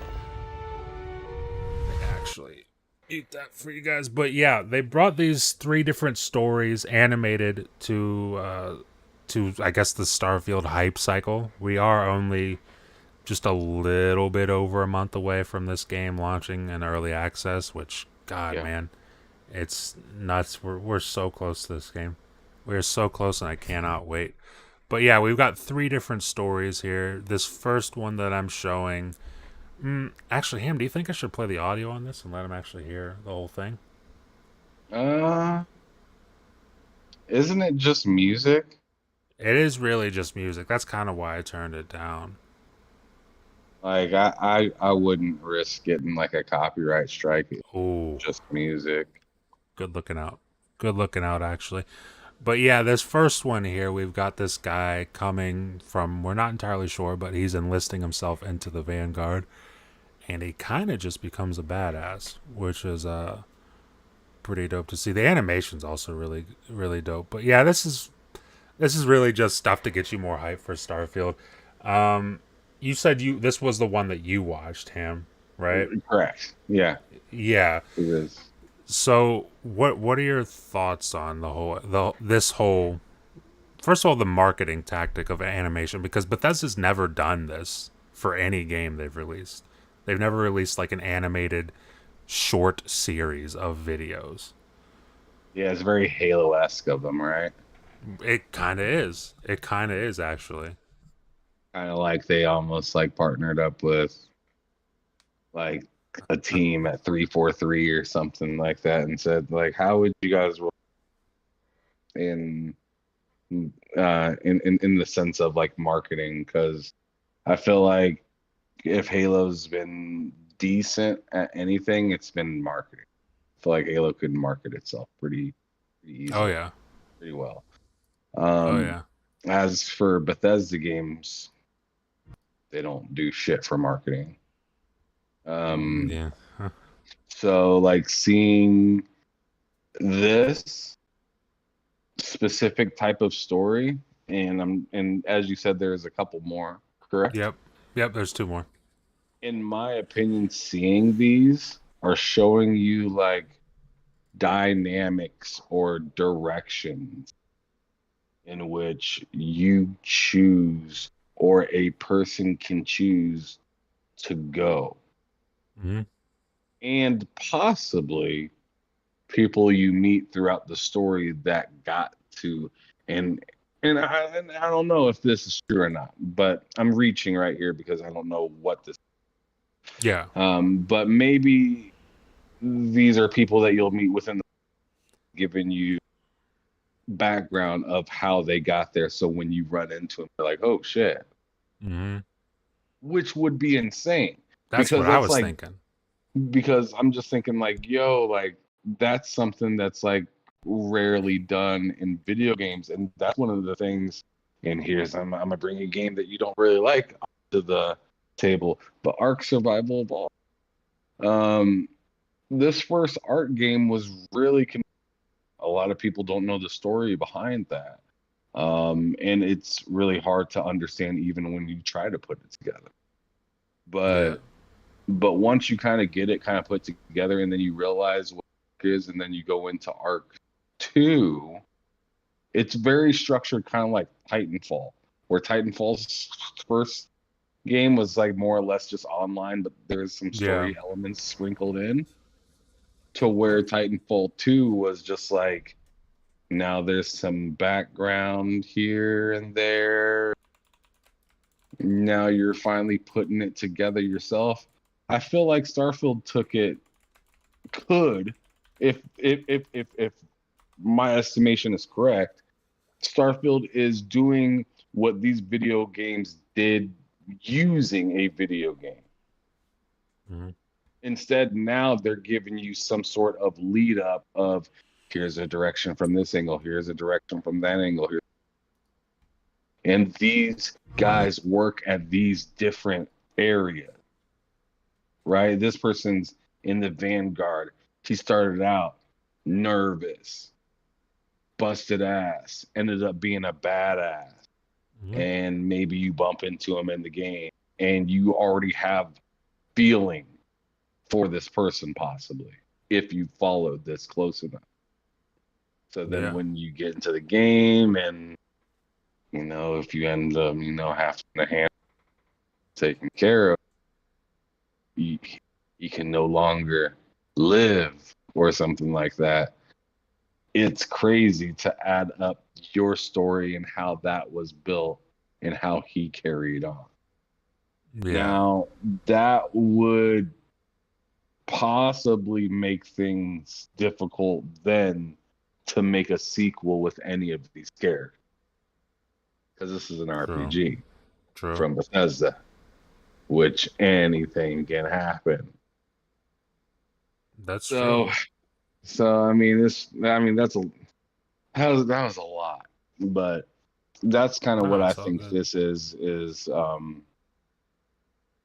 is just dynamics in which characters were built and how different characters are within the game, possibly, and the decisions that you can make. Mhm. Because the way it looks like these videos are, it's just like tough decisions were made to get where they got. Yes. Yeah, 100%. And yeah, I wonder if your character ends up running into them after they already made all these decisions. You know what I mean? Yeah, I'm glad you brought that up because that's kind of what I was thinking when I watched. Like, by the time I got to the third one, I was wondering, oh, are these going to be people that we see in the game? And if so, that makes this a lot more interesting. It makes it a lot more than just a marketing tactic. But also, Vinny asked a question in chat. I'm bringing the gameplay back up here, but Vinny asked a question in chat about. He says, "How do you guys feel with Microsoft tempering revenue expectations with Starfield?" I vaguely remember seeing something about this where they were saying they don't expect it to be earth shattering, basically. And Ham, I'm gonna let you go first on this because I definitely have a thought on that. But do you have any feeling about Microsoft kind of tempering expectations with revenue in regards to Starfield? Game Pass. Yeah. That's it. That's really it. I mean, that's the Yeah. whole answer to the whole question. It's just Game Pass. Like, Mm-hmm. because they don't, because the whole tempering thing is behind cannibalizing itself. But, it depends on how the needle moves, really, right? And that's the big bet that this game is being given. Is just like, how are you going to move the needle when you hit the stage, right? So if this game is that hot, it should bring in a bunch of subscribers to Game Yeah. Pass, Yeah. right?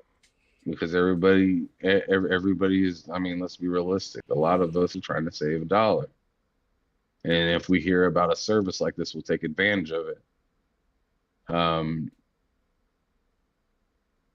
this to me, at this point in time, If the game's good, then it's not up to the game, in my opinion. And it's not really up to like it being in the stores or in Game Pass, in my opinion. To me, this revolves around market. Okay. So I just think that, if Xbox really wants to hit that next level with with Game Pass, they need to prove that they can market this out the door properly, especially if it's a good game that hit. Because if it's a good game that hits, but only we know it, just like I said with Immortals of Phoenix Rising, obviously Starfield is way different, Yeah, sure. right? But like I said with Immortals of Phoenix Rising, I was essentially like jogging through games and then got suggested, "Oh, have you seen this game, Immortals of Phoenix Rising?" I was like, "No. What's up with this?" And checked it out. It can't be like that for Starfield, No, dude. it can't. It can't be like that for a big number one IP from your, from a big division Yeah. of your platform. So it's just like, yo, like this has to get out the door looking spiffy. Like it needs to have everything going on with it. I mean, you can't just stop at the suit. You need to have the cuff links, you need to have, the little tab thing that goes on the tie with glasses, with the, with the shades on, you know how the glasses get dim when you go outside, you get the shades going on so you can see easier. I mean, you got to have the fit on point. And I've been saying this for a while, is that I, at this point, still feel like Microsoft is not marketing Starfield good enough to this moment. Sure. To this very moment. I think everything's been Vision Blizzard. Yeah. And that's kind of stifling the rollout of what should be a generational title. I feel like this is like a new introduction to like a Halo type. Do you think like Halo level of like importance? Oh, yeah. Like Halo 1 level of importance for a Yes. console. And it's just like this, like I should not be able to go too far without hearing about Starfield. That's how I feel about this game right now. Like I should not, like I should be getting asked about people that I know about, like, yo, have I heard of this game and stuff like that. Yeah. Do you think that at any point they were marketing Starfield well? Because I remember no. See, I argue that with before the first delay, when it was still originally supposed to come out 11/11/22, there was a period there of about maybe 3 or 4 months, maybe even 5 months, where every single month, in fact, there was a while for like it felt like every single week there was a new thing. There was like a little Bethesda roundtable with developers talking about Starfield. They talked about the music. They talked about the art styles. They talked about the different environments. They talked about like locations. Like I know one of them, Aquila City, and then there was that one that's like reminds me of Cyberpunk. It's like Night City but in space. But like they had different ones for like each month, and they would go in depth on it. And then they're like, oh yeah, the game's delayed, and then all that stopped. And then all of that stopped, like came to an abrupt stop, and we didn't hear anything else about it until, we got to the showcase And then after the showcase, it was pretty much dead silent for another year. And that's where I agree with you. That drop off after the delay was kind of like, okay, I get it's delayed, but you can't be that quiet about this game. You really can't. I think it just completely stinks. Like from front to back, the marketing for this game stinks. But then again, I personally I don't think a lot of these businesses really understand how to market to me very well at all. Mm-hmm. Like, I think it's still amazing that people are wondering what Game Pass is. That's amazing to me. Yeah. That like people still don't know what that is. So if there's people that don't know what that is, there's damn sure a lot of people that don't know what Starfield is. Yeah. I mean, as big as a company as Microsoft is, different companies that they, are partnered with to give their software to, I'm surprised that you don't see much more, much more news and stuff like that about these games. Like I remember, I mean, let's go back to 2021, right? Microsoft's a very loud, proud outside. Mm-hmm. Remember? I remember seeing just when I would turn on the Microsoft store, I'd see Psychonauts. Yeah. Like I seen Psychonauts in a lot of different places that I did not anticipate to see Raz. I Yeah. was like, what's Raz doing here? You know what I'm saying? Like, so I mean, and that's Psychonauts, man. You know what I'm saying? That's Psychonauts. That's not Halo. It's not You Starfield. know, it's not God of War. It ain't Starfield. It's just Psychonauts. And I mean, no disrespect to Tim Schafer and them, because I mean that game is phenomenal. Mm-hmm. Loved it. But like Starfield's supposed to be the way they tout it very weirdly, and I don't understand why. It's like the thing that Indiana Jones steals, right? It's like the thing that everybody kind of knows about, but it's like under like lockdown. Yeah. Like nobody can like see it. You could maybe get a glimpse when walking by somehow. Or but like it's just not to be seen.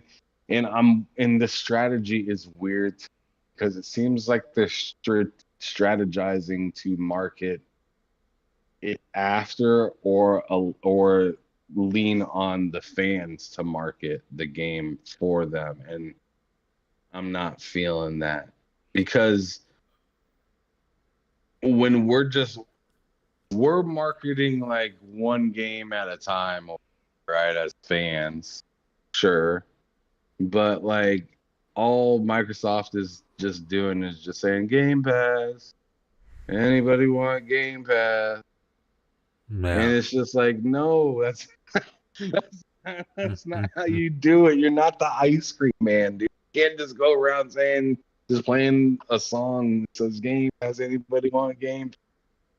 You gotta like say what the game is, talk about it for a little bit, spread it all over the place, and then last like 3-4 seconds, Game Pass, Game Pass, Game Pass. Yeah. You know what I'm saying? Like, I've been saying this for a while about Xbox. Like, dude, like, you guys try too much to market with compilations. Yes, that's an issue. That's a Like, very I big don't issue. like compilation marketing. It's just like you're showing me a bunch of stuff, but not telling me anything. Yep. And then you're just like, buy me. I It's like, what? I What agree am I with that. buying? I agree with that. And as far as like you brought up Psychonauts getting marketed, I think this is a problem of because Psychonauts was marketed because that's Xbox. Starfield is technically Xbox. Like it's as Xbox as it can be because it is a first party studio. It's only releasing on console on Xbox and it goes to PC. It's the exact same. In fact, Psychonauts is even more different because it went to PS4 and everything as well. But like I feel like this is an issue of Bethesda's marketing because I remember with Skyrim. Granted, I wasn't following Bethesda back then, so maybe I'm out of the loop. But just I remember the lead up to Skyrim of like I remember hearing vaguely, "Oh, there's a game coming out, dragons and stuff like that." But I didn't know what it was called. I didn't see like gameplay of it. I didn't see like anything of it really. I didn't know. And then it came out and then, commercials. There's commercials during everything. Basketball games, football games. There's commercials on shows I'm watching. Like it seems like it's everywhere. And this seems to be a problem with Bethesda where it's like you need to do that stuff before the game releases. Especially like we're coming up now, like we just said, we're coming up to we're just over a month before this game releases. And over a year and a half ago, you were doing stuff every single month. You were having roundtables with Todd Howard and developers talking about different environments, talking about the music, talking about places you'll see. And it's like, where the hell is that? Do that again, honestly. Do part twos of that. Go more in depth on the music. Go more in depth on the environments. Do whatever you need to do. But like a game like Starfield, and then you look at you look at the exact opposite for Redfall, man. The exact polar opposite for Redfall. It's like you couldn't go Yeah, anywhere that's without seeing crazy. something about Redfall. Oh my God, that's so true. And it's like I don't know because it was the same way for Deathloop. I don't know if that's just the way Arcane does things. I don't know if ZeniMax or well, I guess it's not ZeniMax anymore. I don't know if like Bethesda just hey, Arcane does this thing over here, but Bethesda Game Studios, we do it this way. Because Vinny in the chat is saying it was the same for Oblivion. I don't remember Oblivion. I mean, I know my friend played it when it came out. He was really hyped about it. I can't speak on that. But I do remember Skyrim. I remember not knowing what Skyrim was leading up to its launch.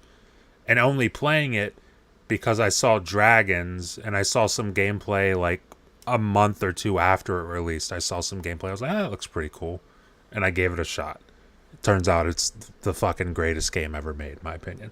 But like something like Starfield, that's gotta be everywhere, man. And Especially see, because this could all change. This really could all change in like a week. yeah, and I and see mean, that's what I'm hoping. because they could, and I'm hoping that too.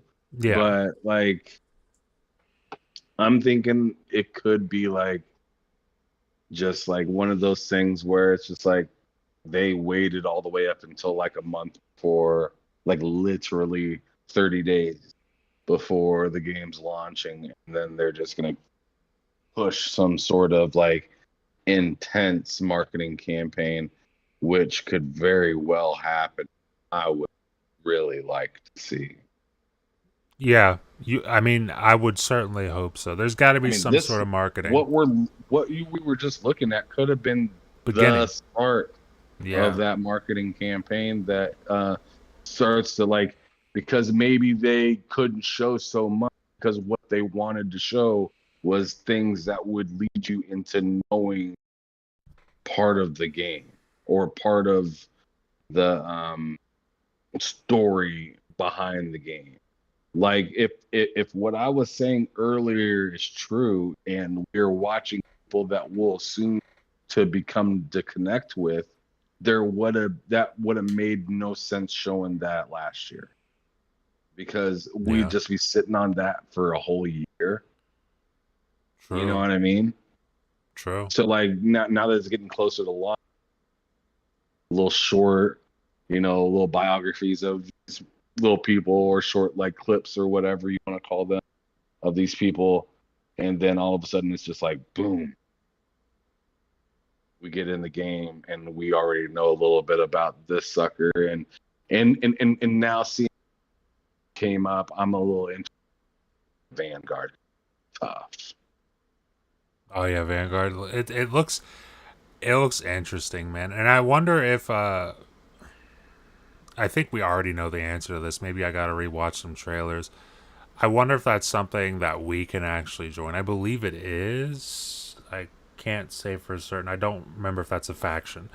But I mean, I'd be interested in joining that because it looks like Vanguard's all about space combat. And the space combat in Starfield looks really sick. Oh, what's up? Back from the dead, Sir X-Man's here. Still, we've got Big Mad Mo dropping by. Appreciate all of you. Even Blind Giant dropped by for a second there. Yeah. Appreciate all of you guys. Vinny, everyone in the chat.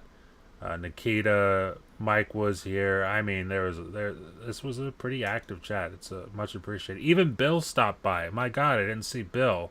Yeah. Buddy Bill. It's much Billion. appreciated. Right? But that's much appreciated, guys. In fact, we've actually gone over what time is this? 109. We're 9 minutes over what we normally do. The problem Normally, this is what is this, the third show? It's the third episode. There's no normal. It's the 300th episode. There's no normal yet. We don't. There's zero rapport. Hey man, but I think it's getting better though, because the first episode I was zooming through it. You're a goddamn demon. You're driving too fast. I was zooming through it. And the second episode, I was off to the exact same start, and you had to slow me down. I think I did a pretty okay job. I thought it was dog shit. Oh my god! Shut your fucking mouth, Ham. Oh my god. Oh man, but I'm happy to see that you're doing some streaming and stuff now on your channel. It's fun. For sure, but I definitely want to get this next topic over with, because if I think it is what it is, then I think it's stupid. Well, the only topic I have left, so I hope it is what you think it is Microsoft announcing that. No, it's not. Wait. Okay. Yep. Wait. Continue. Okay. All right. Microsoft announcing a feature that will allow you to record in-game chats and use that to report. Ham, now what do you what was your topic? Because I'm interested. I thought you were gonna talk about that dumb fucking pizza controller. Oh my god. Let's do it real quick. No. Because dude, I don't know why this exists, but Microsoft decided it would be a great idea to make a controller for the Teenage Mutant Ninja Turtles, which, TMNT, make a controller, it looks sick and everything. But the catch is that it smells like pizza. I, for the life of me, can't understand why this needs to be made. Ham, what do you have to say about a controller that smells like pizza? I don't want to smell my goddamn. Just like I don't want to blow into the PS5 controller, I'm not trying to sniff my controller, because to me that's just as weird. Dude, and I shouldn't get hungry from my video game device. No, you would think not, right? Also, what's the limit on that thing? Like, how long does it smell like pizza before it smells like shit? Like, what's the expiration date? Toast after like a month. What exactly? Like, what happens after a year of having that thing? Does it still smell like pizza? Because I doubt it.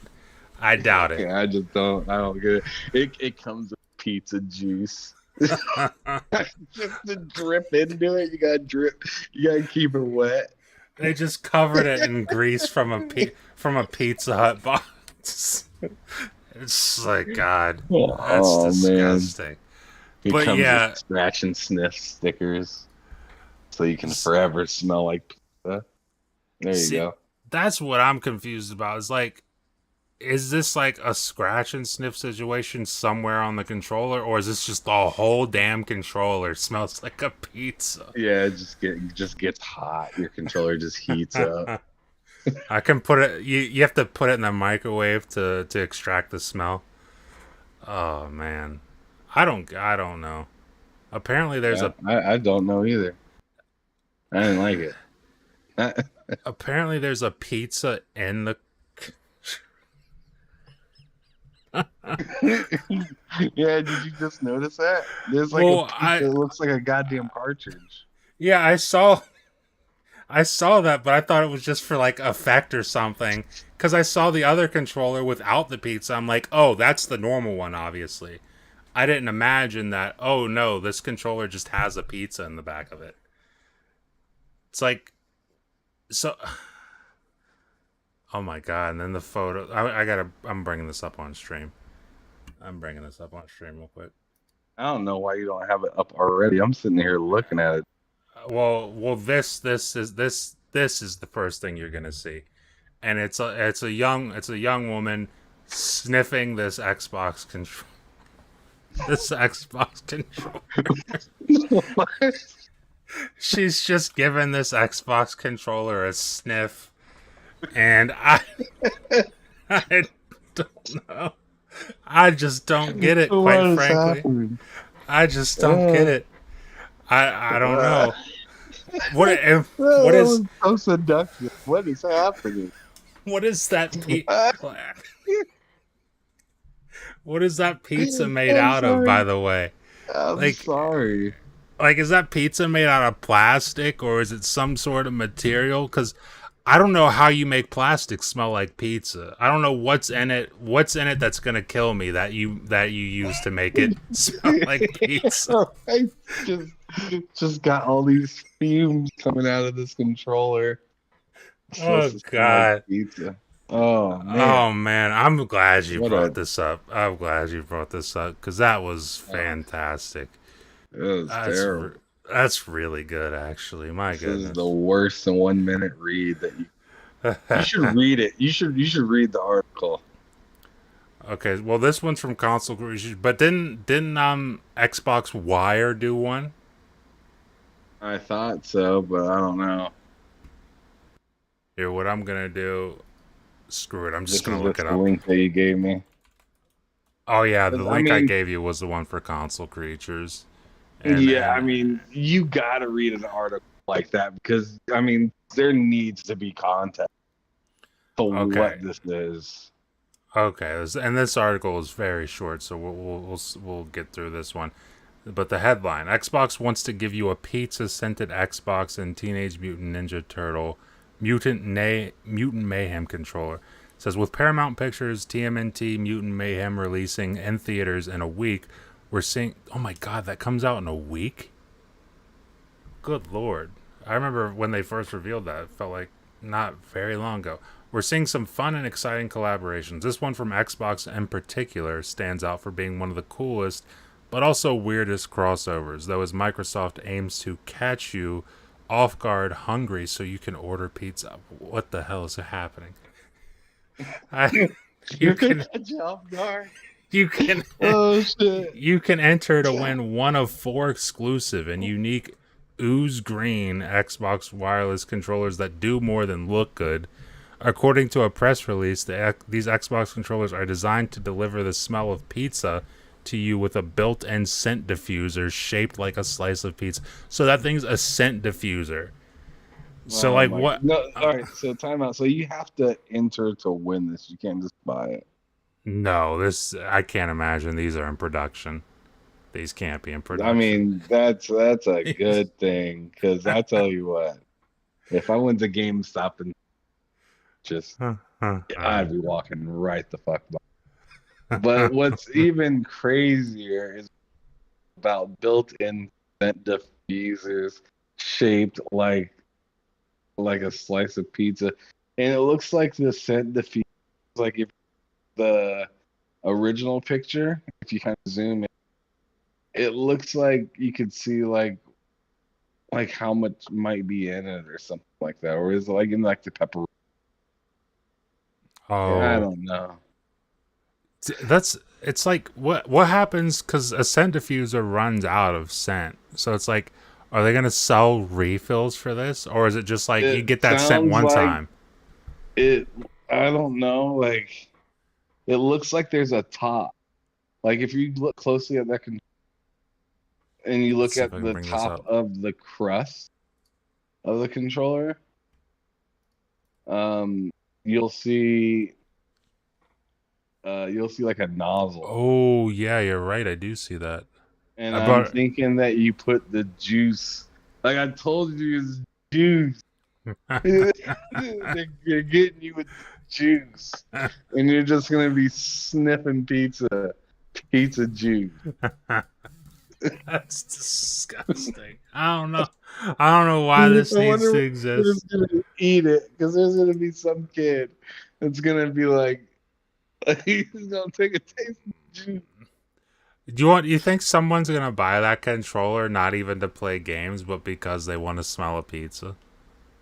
Oh, absolutely, Vinny absolutely. says he's ordering a pizza right now. Back from the dead, can I get one that smells like pineapple sausage and jalapeno pizza? What other toppings are Oh available? shit. I mean, that's a good question, honestly. Does this only smell like a pepperoni pizza? Can I get different ones? Does each one have a different type of pizza smell? Because pineapple pizza smells different, I'll say that. But yeah, I'm glad. I'm I honestly want glad you. one that smells like a tuna sandwich. Dude, a tuna sandwich is good, but it smells terrible. I couldn't. I couldn't imagine a scent, an artificial scent of tuna sandwich. That would Oh be shit. fucking horrible. Oh my Oh yeah. god. Okay. All right. That's nuts. Okay. Good lord. I gotta find the other thing that I wanted to talk about with you. Let me bring this down real quick though. Get the gameplay back up. My god. I was just trying to imagine shoving one of those slices in my It's just weird. And just uh, being like, man, I'm gonna go play some Teenage Mutant Ninja Turtles. right? Pass me the slice. No, that's not the real pizza, the scented one. The scented controller. Or better yet, pass me that pizza and they hand me a controller. Oh my god. Sir X-Man says, can I oh no, he says if it wasn't for the pizza slices it actually looks cool. Yeah, the controller itself, like the actual controller part looks pretty cool. I can't lie about that. It actually looks pretty sick. But it's just the fact that someone slapped a stupid slice of pizza on the back of it that's gonna be squirting out juice everywhere. I'm all set. You get a leak. You get a I'm leak. all- You just got pizza juice all over your hand. right? Like just spills every. No, I'm all good. I'm all good with that. But Nah, son. the final topic was actually Xbox announcing that they're going to be having a feature that allows you to report in-game voice chat, which I thought was hilarious that they announced this feature, because if you remember, this was it last week with the whole ABK thing, or was that 2 weeks ago at this point? When they won the court case, I can't remember. Time flies, honestly. But it was when that happened, they announced this, and then on the same day, they also announced, hey, old Call of Duty servers are fixed. So it's like, old Call of Duty servers are fixed, Now go in there and record some awful, awful shit. Some terrible, awful stuff. I thought that was hilarious. But apparently we do have a first look. In fact, Tom Warren posted it here on Twitter. Right. You sure And did. I'm going to bring this up for you guys so you can actually see how it works. But And you can review what you record too, which is pretty crazy. yeah. So you can like listen to it back and make sure you got good offended. Yep. Okay, so you go to like a tab that says report in-game voice chat, and you can save a voice clip of the last 60 seconds.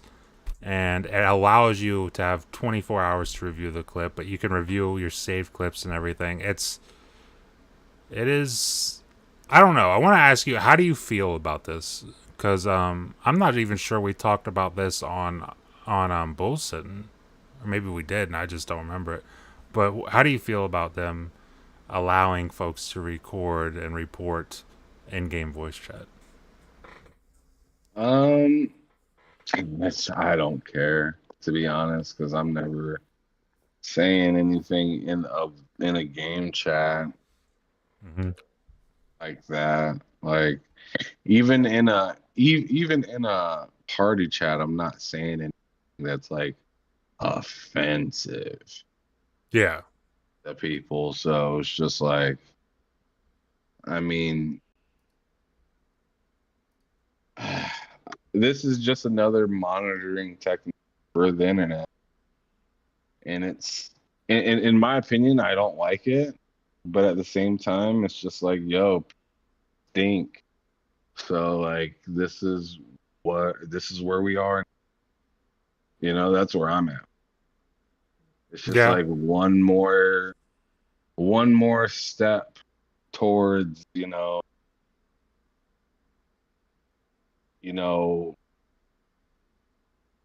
being seen or watched all the by something. And it just keeps it just keeps coming down to people just being thinking that they have the right to place that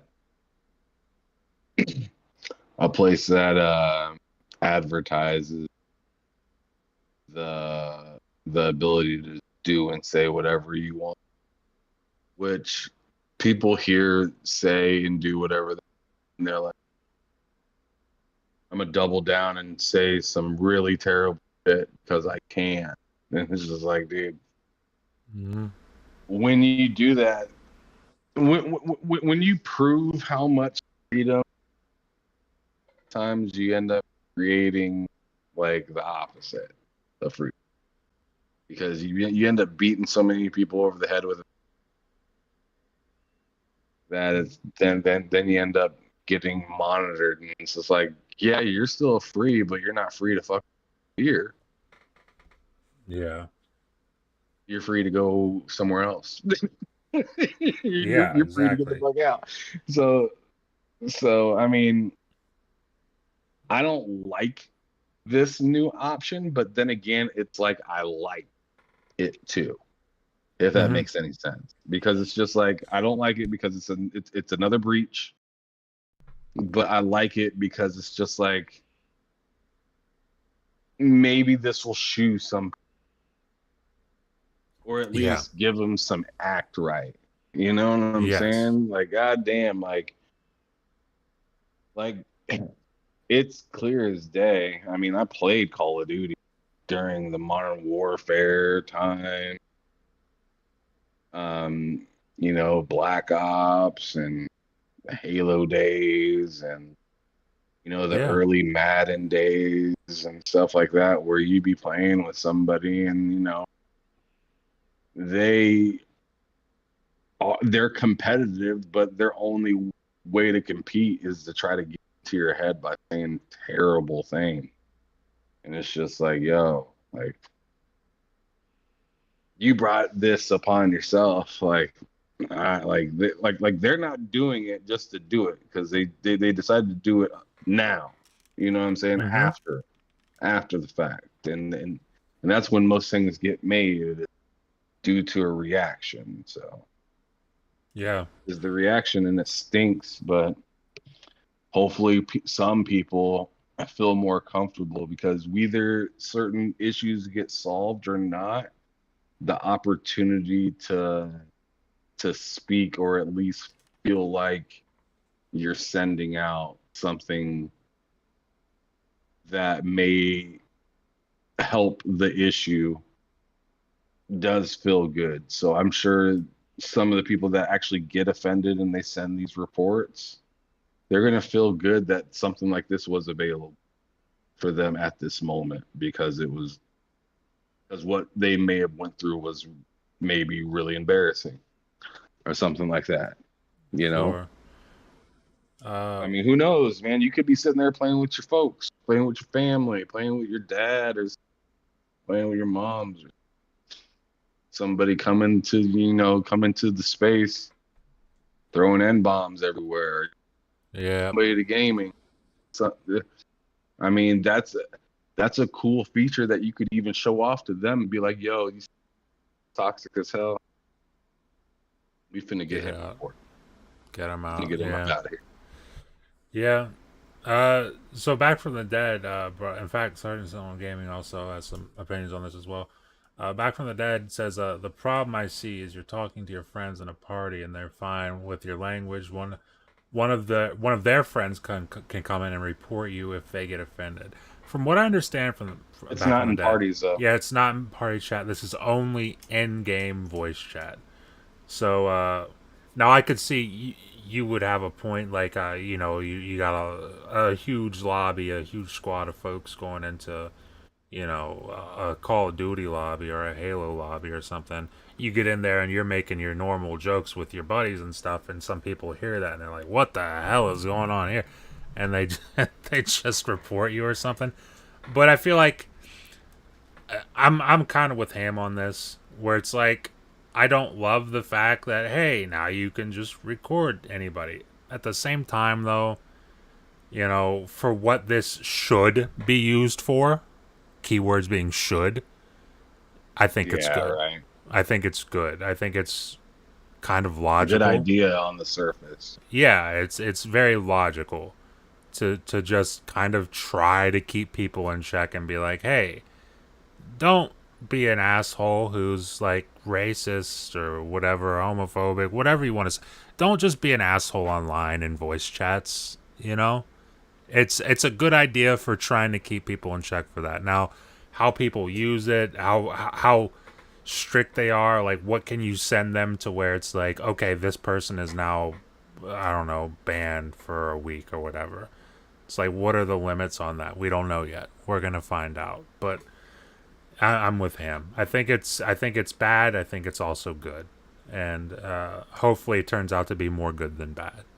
You would assume. Yeah, if it was in party chats, I feel like that'd be horrible. I feel like that would be like a breach of privacy. Yes, that would be. And you'd almost have to have like like a EULA type write up for every party chat you enter. Exactly. At that point, I just start using Discord instead of party chats. Right. I just use a different service at that point. It's just like, yo, my headset can pick up my phone and my Xbox at the same time. I don't need Xbox party chat. Pretty much. So yeah. As long as it's not party chats, I think I'm all good. Because I feel like, and it's the same for everybody. Once you're in a party chat with your friends, you make jokes. It is what it is. But like, plus nowadays, not many people are in game voice chat. It's very rare. Like even when you go into the old Call of Duty lobbies, that used to be riddled with like, on the side of everybody's name was like a mic. Now you go in there, they revive those servers, you go in there now, that's not the case. You can go into a full lobby and not see a single mic. So like, everyone's in party chat, everyone's in Discord, everyone's doing their own thing. So I think it's a good feature. Hopefully it gets used very well. Hopefully it's very helpful. And hopefully it reduces a little bit of the toxicity in gaming. But, we'll see. Honestly, I should have flipped those two last topics because I feel like going out with the topic before that would have been fucking perfect. Man, and that's something I'll definitely learn for next week. But Man, I don't think I've got anything else to add for this week. We're about a half hour over our not normal target, but our intended target. I'm starving. I'm ready to get something to eat. I don't know about you, bud, but I think I'm done. Well, seeing that I'm out of town, I'm gonna take my camera and I'm gonna go here in Cedar Rapids, Iowa. Oh, So I'm just gonna go to a new gaming spot and sniff around. okay. Maybe I'll smell a controller. Ham's gonna stumble into a TMNT controller. Goddamn right. He's gonna get It's himself a gonna pizza. be great. He's gonna buy a controller and tape a pizza to it. A nice slice of pizza. Just disgusting. Oh god. But yeah, that's it for today's show. We appreciate everybody for stopping by in the chat. Sergeant Sentinel, back from the dead. Sir X-Man, Uso Vinny. Obviously Nikita was here a second ago. Tombo was here. We had Mike. Like, a lot of people showed up, and it's much appreciated, as always. Even you, Bill. I don't think you're still here, but even you, Bill. It's still very appreciated. But you got anything to say before we head out of here, Ham? Let people know where they can find you, bud. First of all, let people know where they can find you. I have Pio tomorrow, a PlayStation gentleman. Mm-hmm. I'm gonna have an episode with him called Behind Them Sticks. I do that show every Thursday with various gamers around the world. Check me and Matt out Friday with Loken Cozy as well. Lady Foxfire will be our guest, so that will be very interesting. Excited, but you can check out all of that stuff on my channel, PSWS Gaming, on the same platform on YouTube. And then if you want to check me out on Twitter, it's at Hamsolo. That's it. Okay, you cut out on Hamsolo05, but yeah, it's at Hamsolo05 Gaming. Check him out on Twitter. As for myself, you can find me on Twitter at Matt Likes Games. You can also find me here every Monday, Wednesday, and Friday. Videos on Mondays and Fridays. We got this podcast on Wednesdays going forward. Having a fun time with that. But that's where you can find me. That's where you can find Ham. But with that being said, we're going to get up out of here. I'm going to go get something to eat. Ham's going to go enjoy the rest of his day. And we will see you next week.